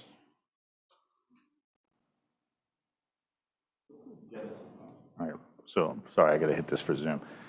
So how did you guys, when you came through all the potential, what is it? Was it student interest? I mean, how did this course get selected to come here? Sure, so we open up this process to our staff every year. And so this particular course was, like I said, an intersection between staff interest and student interest. So Mrs. Chiavello has kind of spoken about this previously. There were a number of students who expressed an interest in this, and so she has independently pursued kind of putting forth this course to help support that student interest. We first heard about this course actually through my daughter. She was very interested in it. Let me ask you a question. Is this course intended to grow for students who are on a college track or a non-college track? I think this would be students on any track. We really want to make sure that for students that have that interest in art, that they're not just seeing that being a formal artist is that only path forward, and that this would be a great opportunity for them to take their interest and to utilize it in a different format. Okay, I mean, I think it's great because I agree with Mrs. Booth. I like to see kids grow vertically and horizontally, right? So this is just another area of opportunity for kids who want, my daughter's, she loves art. And so that's why she's interested in something like this. So I think it's great. Thank you. I agree. I think it's a great opportunity. Do you, and I should know, is it 12 that you have to have to put on the course? I don't remember the minimum number of students who have to sign up. It's a 12? So it's not a fixed number. It depends a little bit based off of where our staffing is at and where student interest lies. And so, yeah, that number is not fixed. It changes based off of where student interest lies and then where our staffing is and kind of where we can get all of those pieces to meet. I see it personally as a great opportunity for students 9 through 12 all getting together in one single unit. I've always been in favor of students meeting each other who aren't just in A through C group, which does happen in this school district. So I'm enticed by that. I think that's a good move, and I hope it works. I think like you're saying, those elective options really open up some different heterogeneous grouping and give students an opportunity to work with students that they wouldn't normally work with in a number of their other courses. You said it much better than I did, thank you. I too am always a fan of broadening our arts program, so kudos. Did you have another question, Kelly? No. One of the things that she told me, you got to remember, she's only in 7th grade, is that she thought it was art therapy for the kids who are in school. Right. Yeah, we wanted to make sure it was important to differentiate that because that would be a whole different, course. Subject, yeah. Okay, thank you.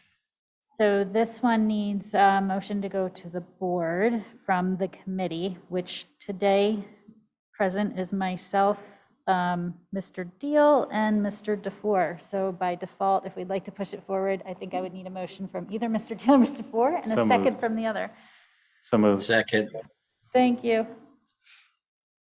I just wanted to comment that for this time of year is when we must bring forward changes for the high school, because we have to get that program of studies really underway in order for the children to make selections. So a little bit later, we would be coming to you with potential other elective opportunities for in our K-8.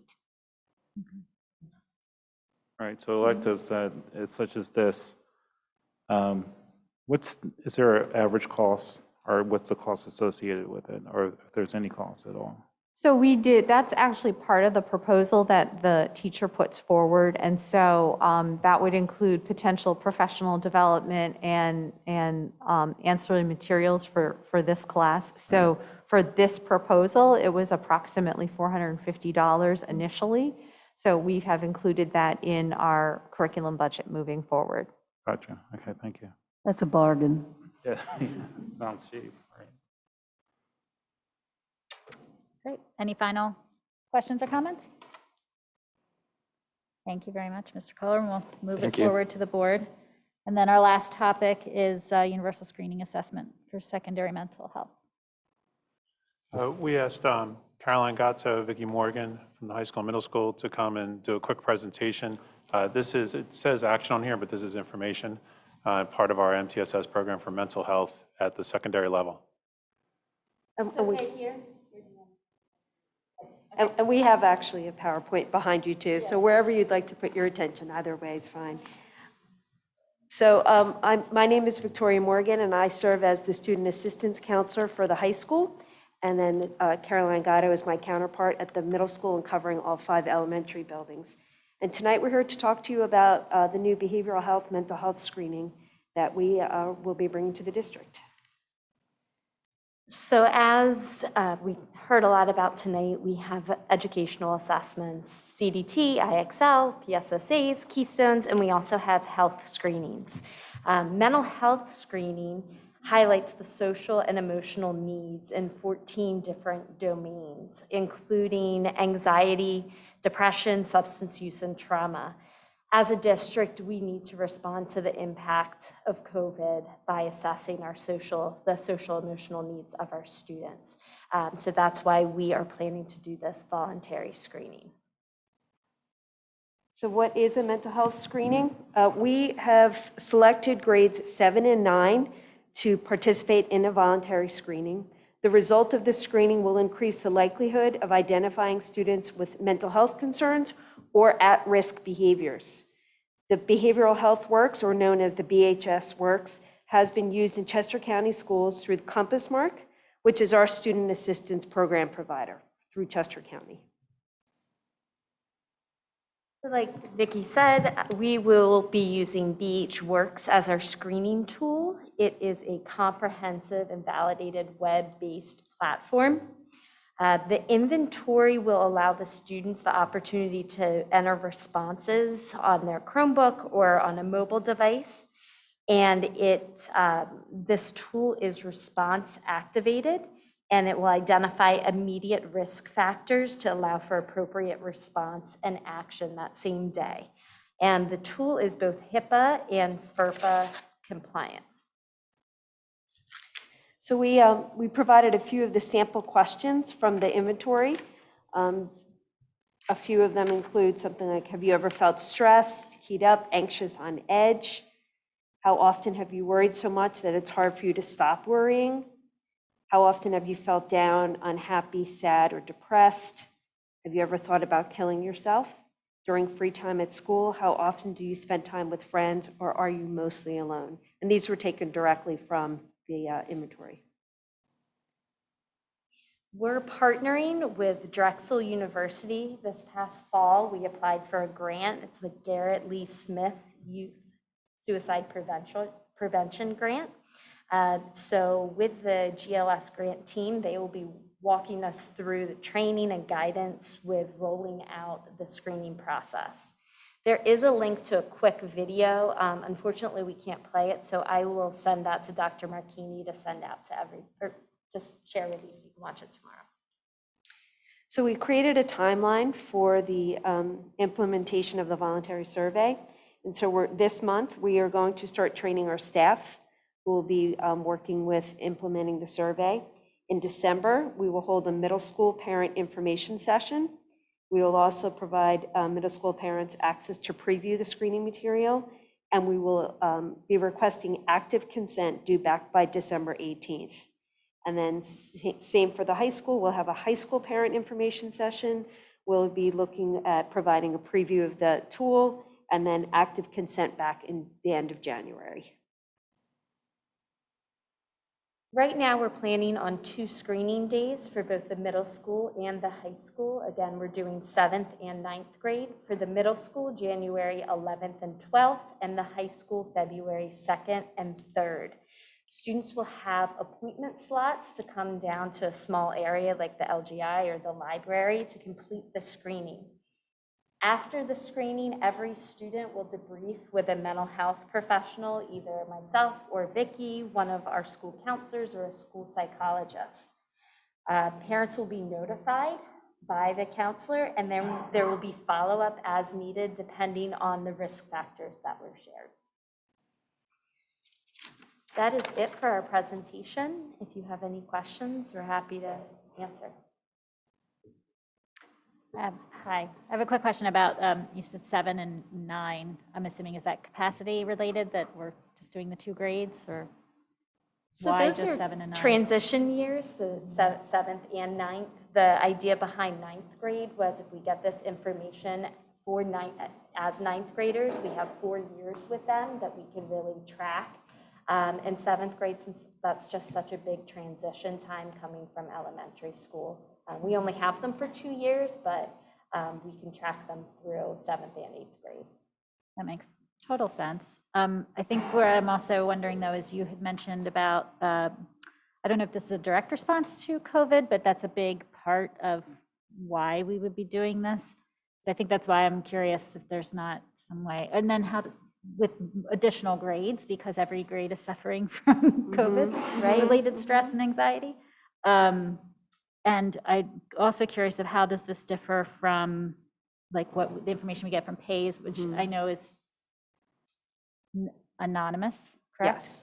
So that's probably the biggest difference? Yes, it right? is. Okay. Yep. And then the fact that it's an active response, so that immediately if the kids present any at-risk behavior, we can assess and refer that same day.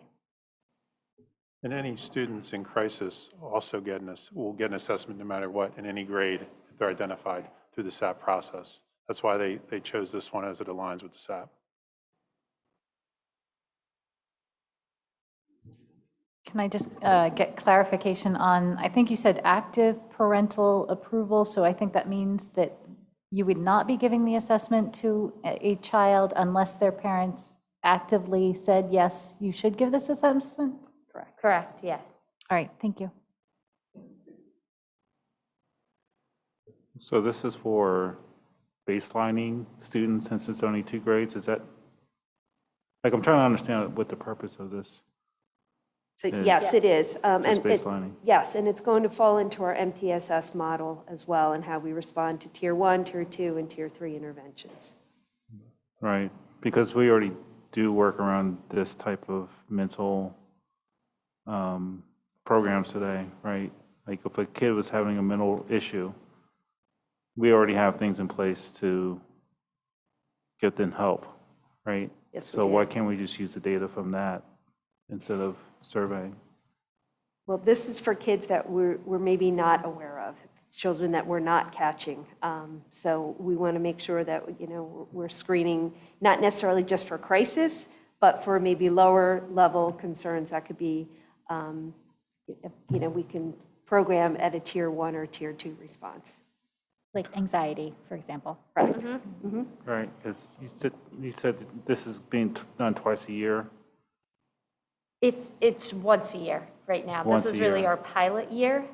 So we are doing it together for 7th grade, waiting a couple of weeks, and then doing the 9th grade if we need to make any tweaks to the process.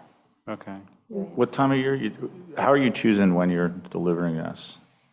This was the advice of the PH Works and the people who fund us through the grant. They work with multiple school districts, and they recommended this time of year. I think there's an article recently that said kids that are bullied for body shape and sex and gender and other things have a lot more, mental health issues. It might be interesting to have one of those questions, in there. Are you bullied? Are you bullied, basically? This is also, just a comment, this is also linked to our goals. And you saw some of the vital signs where we said we were going to look at increasing tiered interventions for students. That's specifically for mental health.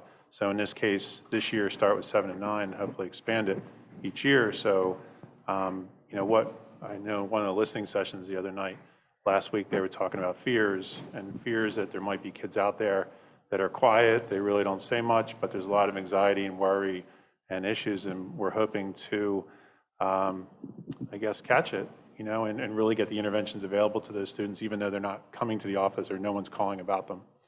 And it also directly links to that sort of sense of belonging too, finding those students who might need that extra help. So it's a really great program. We're very excited to partner with Drexel, and Caroline and Vicki have really pushed this hard and really want to get started right away, I know for sure. Mr. Deal? Yeah, question. Thanks for the presentation.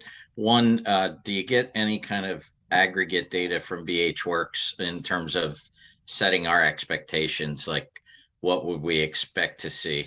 And then secondly, in your parent information sessions, will you be assisting parents in understanding the different tiers, right? Because as a parent who gets a call that says, hey, something popped up, I'm immediately maybe going to think the worst, right? So is there some pre-education that you intend on doing with parents so that we don't get anxiety when that phone call comes, but we best try to help our children as best we can? So the information that we receive from BH Works, they said between 15 to 30% would give active consent. So we're expecting that would be about 90 students for 7th grade that we would screen. So we may need to extend from 2 days to 3 days. We will have the consent forms due back to us probably 3 to 4 weeks before the actual screening days. So we'll have plenty of time to prepare. And if we need extra staff from the IU or whatever we need to do, we'll be able to plan for that. Second part of the question, what was The parent, yes. The parent part, yeah. Yep, we're going to be creating a pretty extensive parent presentation. We will address the tiers and really try to allay the parents' fears as well and let them know, the purpose behind this and our response, depending on how the students respond. Part That's of great. the active, I'm sorry. Part of the That may active actually consent. may increase our participation rates if they, if you're not on edge about it, right? To understand the purpose, but sorry to interrupt you. No, but, I was just going to say, part of the active consent, parents need to give the best phone number and the time to call. And so they're very well informed that they will be getting a phone call and communication that day. So they are signing up to say, yes, I will answer my phone and I'll be expecting to hear from you.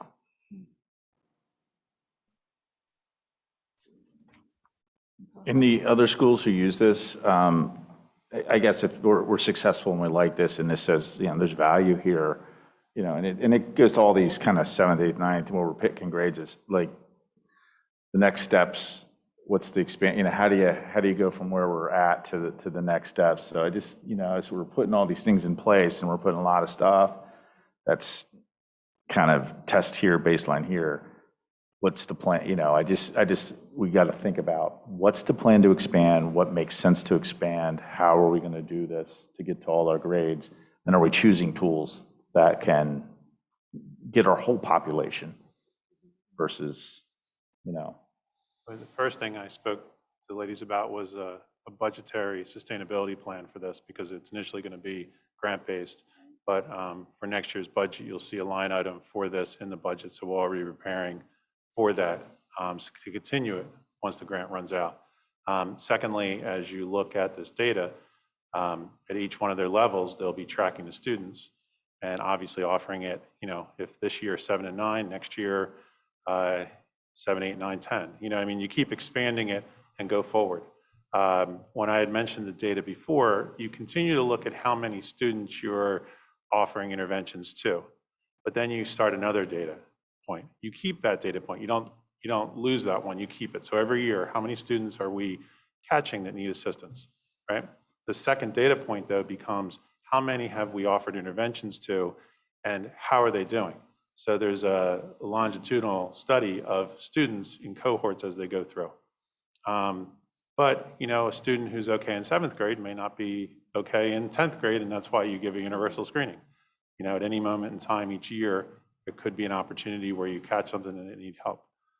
So they really want to expand this. It's just that to learn how to do it, to give it grant-based, and to have the staff available to give a student a screening and then call their parent and make sure they're okay at the same time, they really want to start with 2 grades and then expand from there.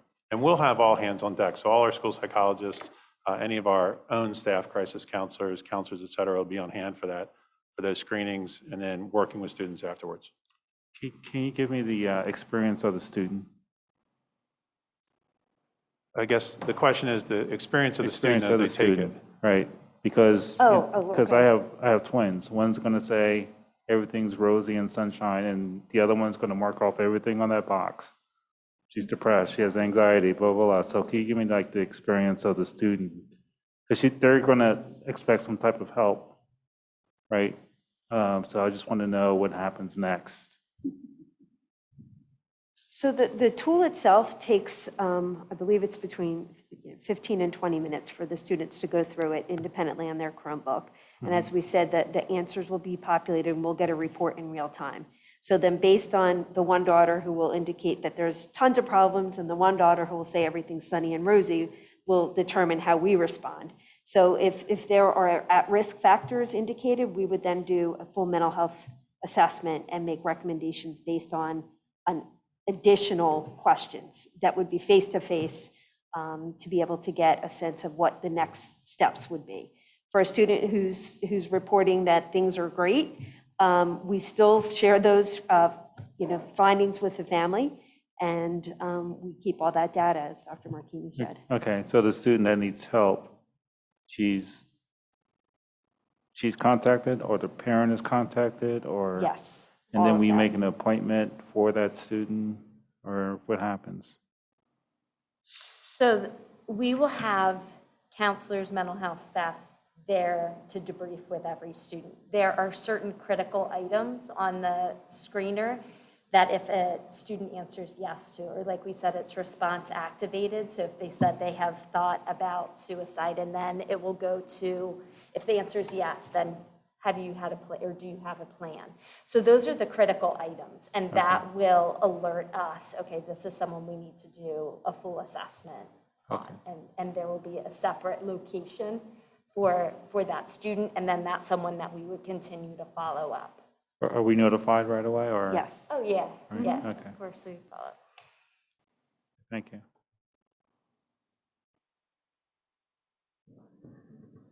Any other questions?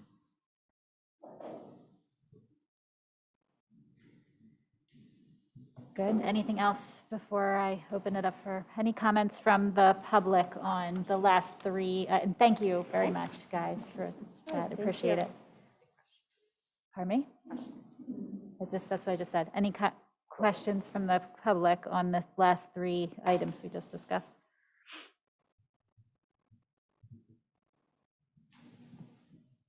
Mrs. Stutzman, there is no Zoom comments. Okay, thank you. That's it for the curriculum committee.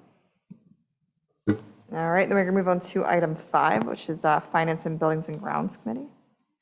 Mrs. Booth. Well, today, compared to all of this other stuff, Mrs. Crumrine is going to walk us through the budget planning and development calendar, which is very important. And if any of the new board is watching or here, they need to pay attention to this. So anyway, go ahead. Sure. With the budget and calendar. Thank you, Mrs. Booth. Mr. Sanfran has the 22, believe it or not, we're talking about the 22-23 budget process already. We're beginning that, and the kickoff really is receiving the Act 1 index from the Pennsylvania Department of Education. It is 3.4% this year. It's higher than it has been in a very long time. And then you can see through the calendar, I'm not going to talk about every item, but we're looking at the enrollment projections. That's part of the process. We're doing that today. The timeline, and we're lining the timeline up with the board's calendars and the committee meetings. There's also other things that are due to PDE, the Sterling Act tax credit, et cetera, homestead mailing notices. All of those things will be done in the background in accordance with PDE's Act 1 budget timeline. In January, February, March is when Dr. Stout and I will meet with all of the cost center managers. Just to refresh you, there is a budget manager for every financial cost center.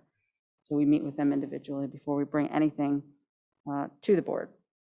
So in January, we will be coming to the working session with a recommendation that the board pass a resolution that we will stay within the Act 1 index, which is 3.4%. So look for that in January, and we'll have a preliminary draft budget. And the budget that we look at in January, it's really taking the current program operations, rolling it forward, and looking at what that costs before we get into, just so the board has a baseline really, before we get into evaluating any additional programs or contracts, et cetera. So that's just a first look really. And then you can see there'll be public meetings in March and April. And really the goal is to have a preliminary or a proposed budget to the board in April to acknowledge receipt of, and it must sit for a certain number of days according to PDE, and then approval at the May board meeting. By law, we're to pass a budget by June 30th. We always give ourselves a month cushion in case anything comes up. You never know. The state's budget, anything could really come up. So we'll post this on the website like we always do. Right, or a pandemic might come. Hopefully not. Oh, please. We already went through that. Oh, yes, we went through that. Right in the middle of the budget cycle. But we'll post this to the website, and if anybody has any questions, I'm happy to answer them. I'd just like to say again, for the public and anyone else, this is the second year. We will be doing it in reverse as we used to. As Mr. Friel knows, we went from starting with everything we wanted and paring it down. We now are starting with the 0 tax increase and building back in what has to be added and what there will always be a few wants that we do get in there, but it is a different approach than had been approached years ago. However, in the long term, we have always been slow and steady and basically kind of, if you want to say, won the race.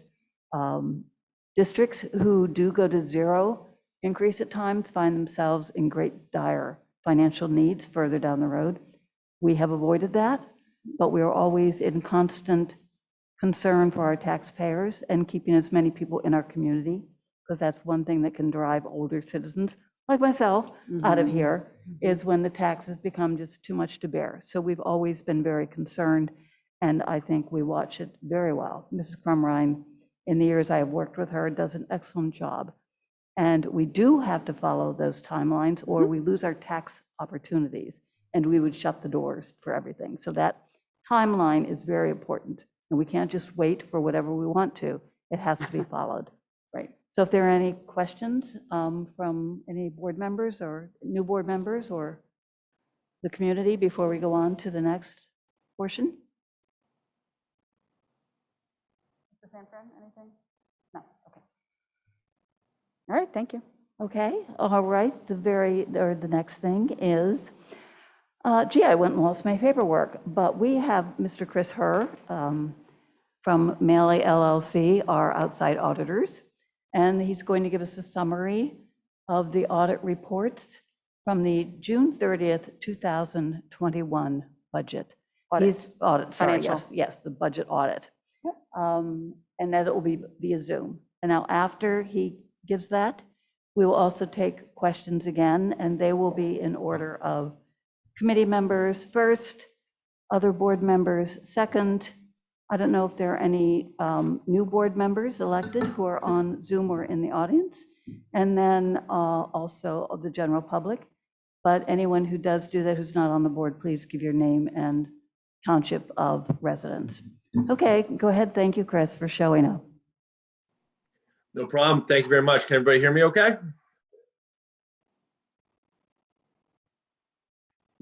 Can you guys hear me? Yes. Yes, can you Okay. hear us? I was worried there for a second. Well, thanks. Very happy to be here tonight presenting the 2021 audit. We're in the process of wrapping this up now. So I just kind of wanted to talk briefly about our audit and the audit results. You know, our process begins, we come into the audit with a very lengthy to-do list for the business office, a long list of documents, schedules, everything from bank statements to W-2s that we use as part of our audit. We did receive everything that we needed for the audit.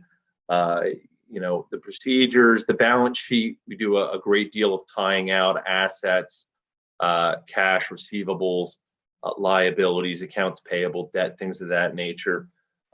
Revenues, much of that we do testing of. We also confirm a lot of that with the outside sources. And your expenses, a little harder to confirm that because you do have so many vendors and so many expenses. What we do there is we rely on a lot of data analytics. So what we do is we obtain the general ledger from the business office, and what that is that's a list of every individual transaction of the school district. And we run that through a data extraction and analysis tool. It allows us to kind of touch 100% of your expense activity and sort of analyze it in a few different ways. One of the things we do is we do predictive analytics. We've been your auditor for a few years now, so we have some history. We'll use that history over the past 4 or 5 years to project what we think this year's results will be compared to the actual results. And then we'll aim our expense testing at anywhere where actual results don't line up with what we thought was going to happen.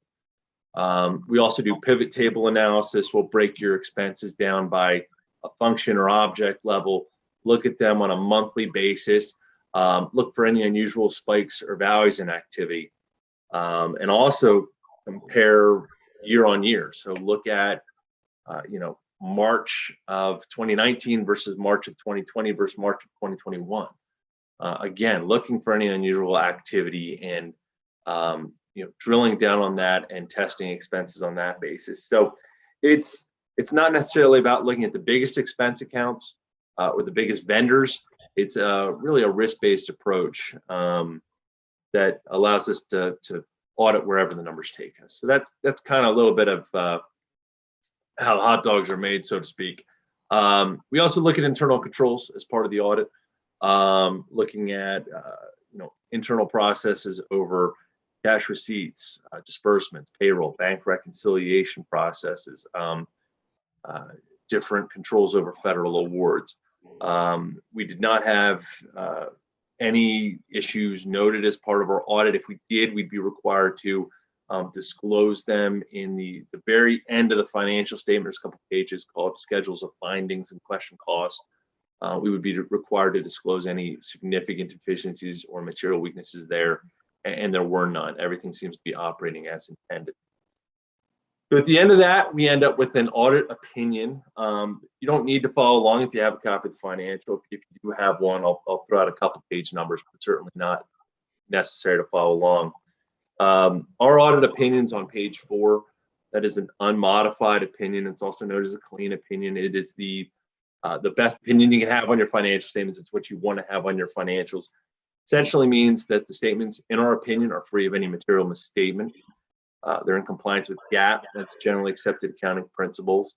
They comply with all GASB pronouncements. That's the Governmental Accounting Standards Board that your financials have to follow.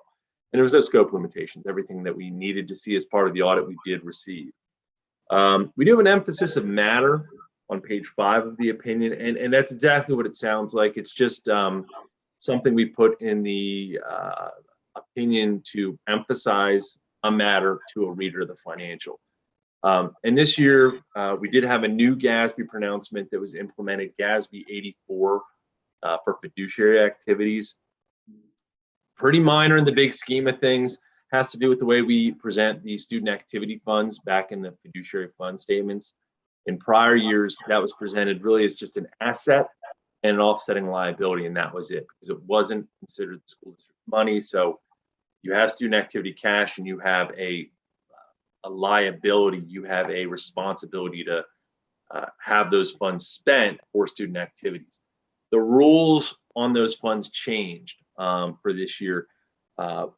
That used to be considered an agency fund. It's now called a custodial fund because you are the custodian of those student activity monies. And the big change this year is now we are presenting a revenue and expense statement that goes along with that. So that was really the main change with GASB 84. And that's really it for the opinion on the financial statements. Just a few financial matters I did want to point out. On page 51 of the financial statement, you did have 4 new bond issues during the year, taking advantage of really cheap money that's out there to do some refunding of some old issues. There was a series of 2020 bond issued in July of 20 that partially refunded the 2015 bond. There is a cash flow savings to the school district attached to that of about $3.9 million that you're going to save in cash due to that refunding. There was a 2020A bond issued in August of 20 that refunded an other portion of that 2015 bond. That came with a cash flow savings of $1.9 million. There was a 21A bond issued in June of 2021 that currently refunded part of the Series B of 2016 bond with a savings of about $1.5 million. So just those 3 issues refunding old money resulted in about a $6.5 million cash savings in the future to the school district.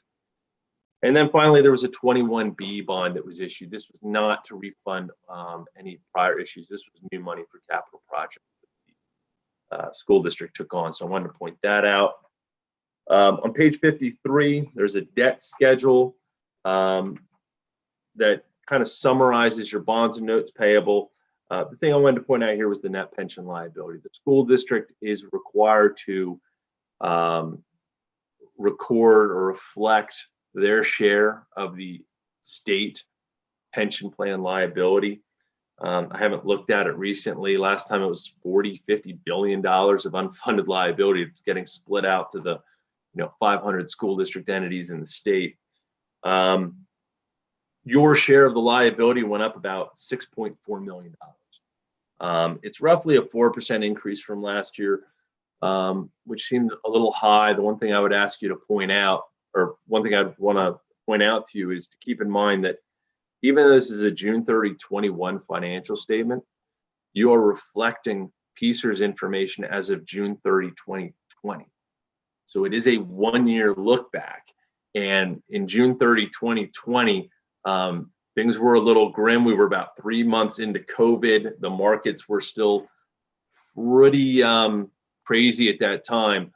So I would expect, knowing how the markets have performed over the last year, that when we look at this next year, we should see some of that liability being gained back. So just keep in mind the reason for that liability jump is we are looking at things as of June 2020. There is a prior period restatement footnote as well in the financials on page 77. I just wanted to point out here, this is not an error. This has nothing to do with the prior period financials being having a mistake or an error in them. This is simply how we go about implementing that GASB 84 I talked about. So part of changing the way we report student activities is involving a prior period restatement. So it's just really the way the GASB has really implemented. Every school district has this for that implementation. The single audit. The audit of federal awards of the school district starts on page 85. Very interesting year for single audits at really all of my school district clients. Last year, your federal expenditures were about $2 million. This year, they were just shy of $5 million. So about 150% increase in your federal spending coming on the back of all the new ESSER and CARES funding that is going out to all the schools. In the past, we've typically audited one federal program as part of our school district audit. We had to do 3 this year. The child nutrition cluster was audited, which is the really the food service program. We also audited all of the ESSER funds that the school spent, and we also audited all the CARES funding that the school district spent. So 3 programs done this year. Mostly expense testing, a lot of expense testing, especially on the ESSER and CARES funding. Our conclusion there was that all the money is being spent on the things you're supposed to be spending that money on. The ESSER money, the CARES money, the intent there was to address the impact of the pandemic, and that's what we see the school district using those funds on. Services, supplies, things to address student needs during the pandemic. When we looked at what the money was being spent on, it was also, there's rules with federal spending. So supplement, not supplant is the one. You shouldn't be taking those funds and replacing, things that used to be spent with tax dollars. So we did not see that. This was all additive. So I did want to point that out. At the end, the report on the single audits, again, those are clean opinions, unmodified. It seems like everything there is operating the way it should be with your federal program. That's really all I had on the report. Again, the business office did a great job helping us, providing everything we needed as part of our audit. So with that said, I'd be happy to field any questions if there are any. Thank you. Before I forget what I want to say, which I probably will, so I'm going to say it right now. I'm glad you touched on the ESSER spending, because I think there was, the public thought we could spend that money however we wanted to. So it's nice to have you comment that we spent it exactly as we had to spend it. The other thing is, I did want to mention that I think, speaking with Mrs. Crumrine, that we find the district in much healthier financial situation than we thought we would. We expected a greater downturn in monies being returned to the district, and I'm very happy to, I'm not announcing it, but to find that we are in better shape than I thought. I was really concerned that we were going to be in desperate financial straits, and we don't find ourselves that way. Not that we're flush with money, but we had higher revenues. And Mrs. Crumrine, if you want to expound a little bit, don't go away. We do have questions, but I did not want to forget to mention those things. So hang on with us a little bit longer. Would you please expound on what we were talking about? Sure. As far as getting revenues, we did not really think we would be getting due to the pandemic. I'm happy to summarize that. Thank One you. of the items was we did sell the Penhurst property. Right. So that was one-time money that came in and then was transferred over to the capital fund to fund future capital items. The other item that was a surprise, I think, our earned income tax revenue actually increased and was well above budget. When we were budgeting in 20 for the 21-22 school year, nobody really had a sense of, we knew that people would be out of work. But as it turns out, companies adapted and were very flexible, and although some people lost jobs for sure, many people in our demographic area were able to work from home, and they continued to receive paychecks. So we continued to receive earned income tax revenue, just like the townships in our area as well. So that was that was a nice surprise. There was a little bit more of real estate transfer tax revenue. All of a sudden, everybody started selling their homes. So there was just some surprises that happened this year that, that definitely were in favor of the school district. Okay, so anyone in the committees, Buildings and Grounds and Finance, have any questions for Mr. Herb before we go on? No? I know you read all of those pages, right? Everyone. Everyone. Everyone, yes. good, yes. I actually did, believe it or not. Okay, then it's open to the public. Anyone who has questions, please feel free. Mrs. Booth, there is no one on Zoom. Well, that's really nice, but it would be nice too if that they would ask questions before they start complaining about their taxes. But anyway, I want to thank everybody and thank you, Mr. Herr, for coming and sharing with us. So anyway, you are welcome to sign off. Will do. Thank you very much. Have a good night. Thank you. Can I just make one more statement before we go on, since it's probably my last event at this type of thing, but as we were listening and looking at the projection of enrollment, I'm looking far ahead. It may be an opportunity coming up that with a feasibility study that does now have to be reviewed and reinstigated, such as the French Creek playground and parking lot, that kind of thing, but also it might be an opportunity to create an expansion of the main campus so that the middle school could go back to add one grade in. That would open up the elementary schools to bring in the special needs students, give them more space, and might relax some of the teacher needs. Because if our kids go back to the middle school, and they can get, as Ms. McCready mentioned, they would have greater opportunity. Those middle school kids now could be in 6th, 7th, and 8th. They would have 3 years to transition. And not only that, they would have more opportunities to interact with the high school for higher learning, such as languages or higher math without having to get on a bus early in the morning. So I just think it's something for the future board to take a look at, that once we do attack the main campus, which I know everybody wants to because of the traffic congestion, that they look at that opportunity as well. Anyway, I just wanted to say that, so go ahead with your next event. Sorry. It's okay. Move on to item 6, which is Legislative and Policy Committee. Mrs. Munson. All right, thank you. So the first one is item 6.01, policy 246, student wellness. So if we take a look at that one, I believe these are all recommended changes to be made to this policy. Yeah, the policy, every 3 years, this has to be looked at by the Wellness Committee. And the Wellness Committee reviewed it, and they wanted to make changes as recommended for the CDC's whole school, whole community, and whole child model. I have Joanne Recton, I believe she's here, and she was going to just say a couple words about this wellness policy, if that's okay. Excellent. I guess while you're getting her unmuted, I'll just comment. I got to participate in a CCIU wellness discussion, and we found that the wording of the policies was very much around food and nutrition, whereas the concerns of the community these days is very much around mental health. So I'm seeing an update to this policy that includes a lot more mental health wording, and that is probably a good direction for the community. Joanne, are you Great, there? yes, can you hear me?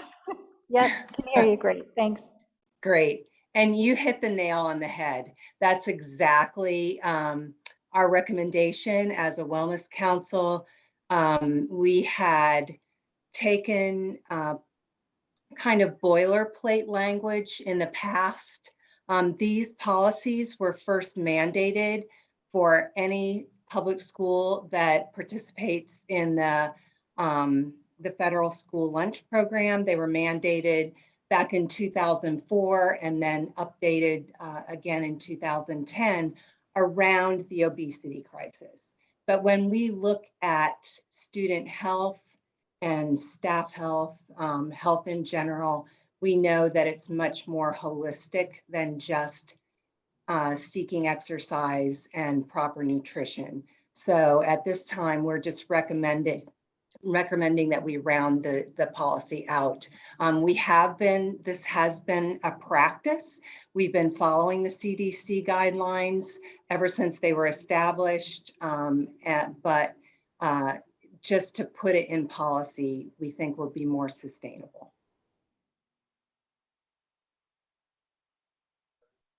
All right. For the committee, do we have questions for Joanne or questions about the wording that is being added or removed from the policy? Yeah, the question, do we have to pull it in the policy that we follow?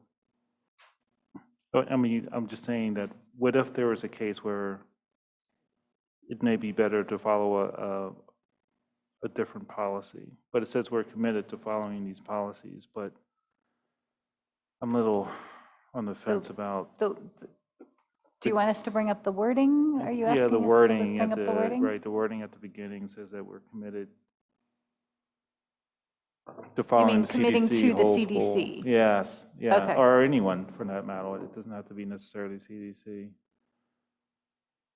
As a model. Yeah, as a model. Yeah, what is the source of that? Like, how did that become a policy to follow this model versus Right. a more generic, to Cliff's point? Yeah, I'm not even sure if we even, as a school district, made that commitment. So the committee, in a lot of the presentations they've gone to, that's referenced that they do the CDC whole community. And if you notice, some of the additions here are some of the things we were actually talking about in the social emotional learning, ensuring there's evidence-based process for identifying students. There's areas of social emotional learning, mental health that previously weren't in here. So what Joanne Recton said is before it was exercise and nutrition. It was based on school lunches, programs, et cetera. Now they're talking about the whole child, which works directly with our safe and caring goals. The Wellness Committee felt that the CDC's whole child, whole community model just fit perfectly in with everything we've talked about and want to do. Yeah. And so that the recommendation was to make it based on that model, similar to our safety plan where we. Yeah, I have look no at CDC. problem using the model. but Yeah. I'm not sure if we need to spell it out in a policy that we're going to use the model. But we have to have a wellness policy, and it has to be established every 3 years. No, not the policy. I mean, do we have to spell out that we're using the model from a No, but specific source? if we used everything but saying it's their model, I guess we'd like to give them credit for that model. So So that's where- if to you give had them another credit. model that was similar, we could certainly look at that. But we'd like to credit them for the model that they're suggesting. Okay, so that's the purpose, is to give them credit. Absolutely. Okay. Yeah. Yeah, I And guess. also, I would think if you're looking at the policy and you see, the CDC, whole school, whole community, whole child model is used, you go back to the CDC website and see exactly what they're talking about too. Absolutely. But could they change that website? I mean, this is something that we've become very used to in COVID, is that they've changed the recommendations that are associated with a specific web page. So, would we be potentially locking ourselves into changes as they make changes to that website? Yeah, the committee does review this annually, although they only have to look at it every 3 years for updates. So the Wellness Committee can continue to look at the policy each year and see if the CDC changes their website, to your point. We could always bring it back. If there's any substantial changes to the overall model, we could always bring it back to the committee. Well, I do think perhaps softening the language rather than saying the district is committed to using the CDC whole school, whole community, whole child model. That really sounds very legally binding. I think that's right. I think it's softening the words while giving them credit. Right. If the intent is to give them credit, then the original wording, which was, the district is committed to providing a school environment that promotes student wellness, proper nutrition education and promotion, regular physical activity, and other healthy behaviors as part of the total learning experience, that is still valid. But if we simply put the model at the end by saying, based upon the CDC model, like based upon rather than committed to. Committed to, right. So maybe the district is utilizing the CDC in their model, something like that? Yeah. So you keep the original sentence structure as it was, but then add at the end, utilizing the CDC. Yep, yeah, we can make that change, that one change. Yeah, I like that. Yeah, I agree. I like that better. Great. I see your point. I apologize. I didn't see it before, but the commits makes more sense now, yes. And sometimes Yeah. even the agencies can have conflicts, so you can't. Okay. get to all of them. We know that. Yeah. We know what it's like to have an agency change their recommendations now. Exactly, yeah. With that one change, are you more comfortable with the policy then? Yes. Yes.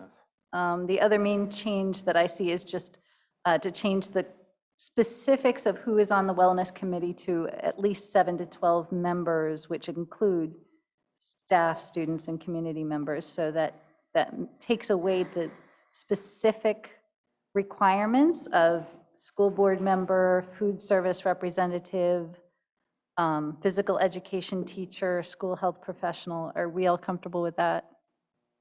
Who creates the committee? We ask for volunteers each year from each school. So there's a few different committees, one from each school, wellness champions, and then an overall community made up of those folks. Who's we? The nurses, Joanne Recknan is the wellness coordinator. I sit on that committee, and then we So have- is Joanne the one that runs that and pulls those two guys together? Yes. So it's okay.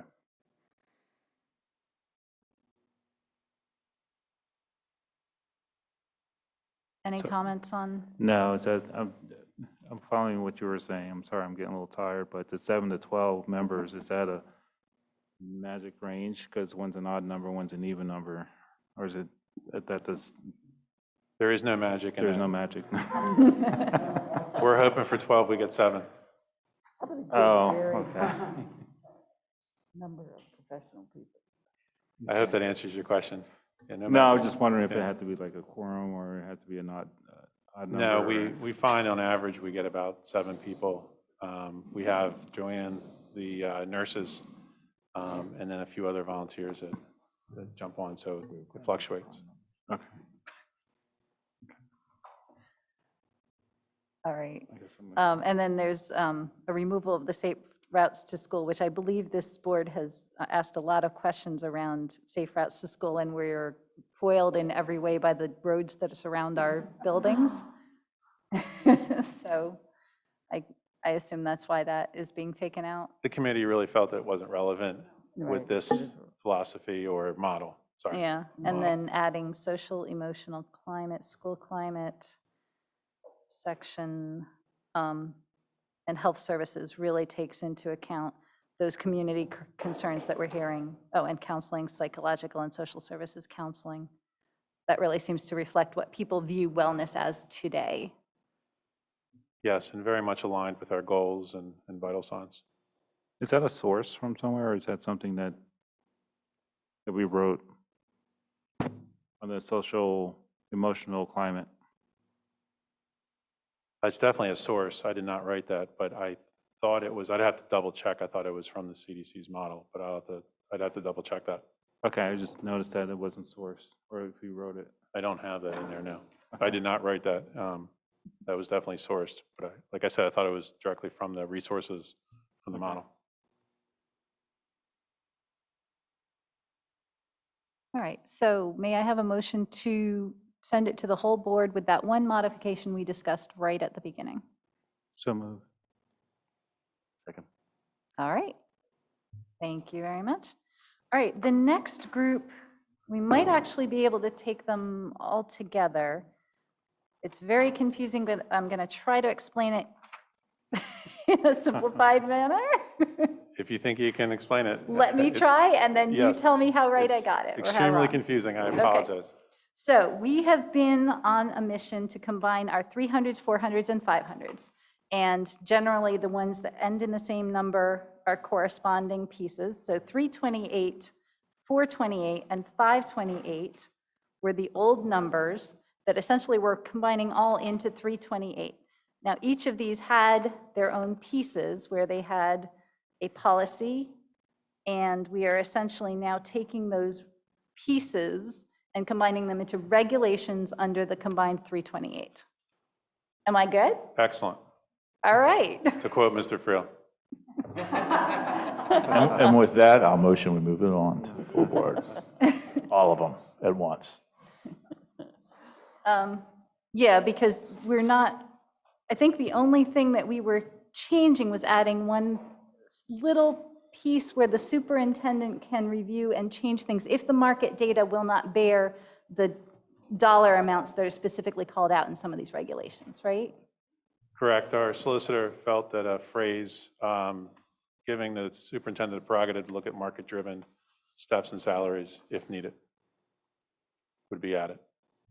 We talked about that at a last working meeting. Right, we had, okay, good. So the entire board remembers talking about this? Yes. Yep, just step No changes. questions? It's just step changes for mid-career hires. Okay, then, may I have a motion for 6.02, 6.03, 6.04, 6.05, and 6.06 to move to the full board? I'll make a motion to most excellently move that forward. Oh, second. To quote Bill and Ted. Okay, awesome. I did have a question about the, the policy manual on the website. There's two 300s. I guess we're consolidating the administrative employees and employees 300 into one 300.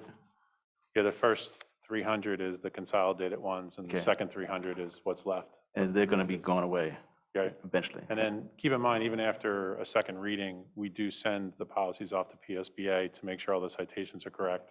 So there is a bit of a month or two lag before we get those back and post it. Nope. We are slowly but surely moving along in these efforts. Thank you. All right, thank you. That's true. Do we have any questions from future board members or the audience on anything we just covered for legislative and policy?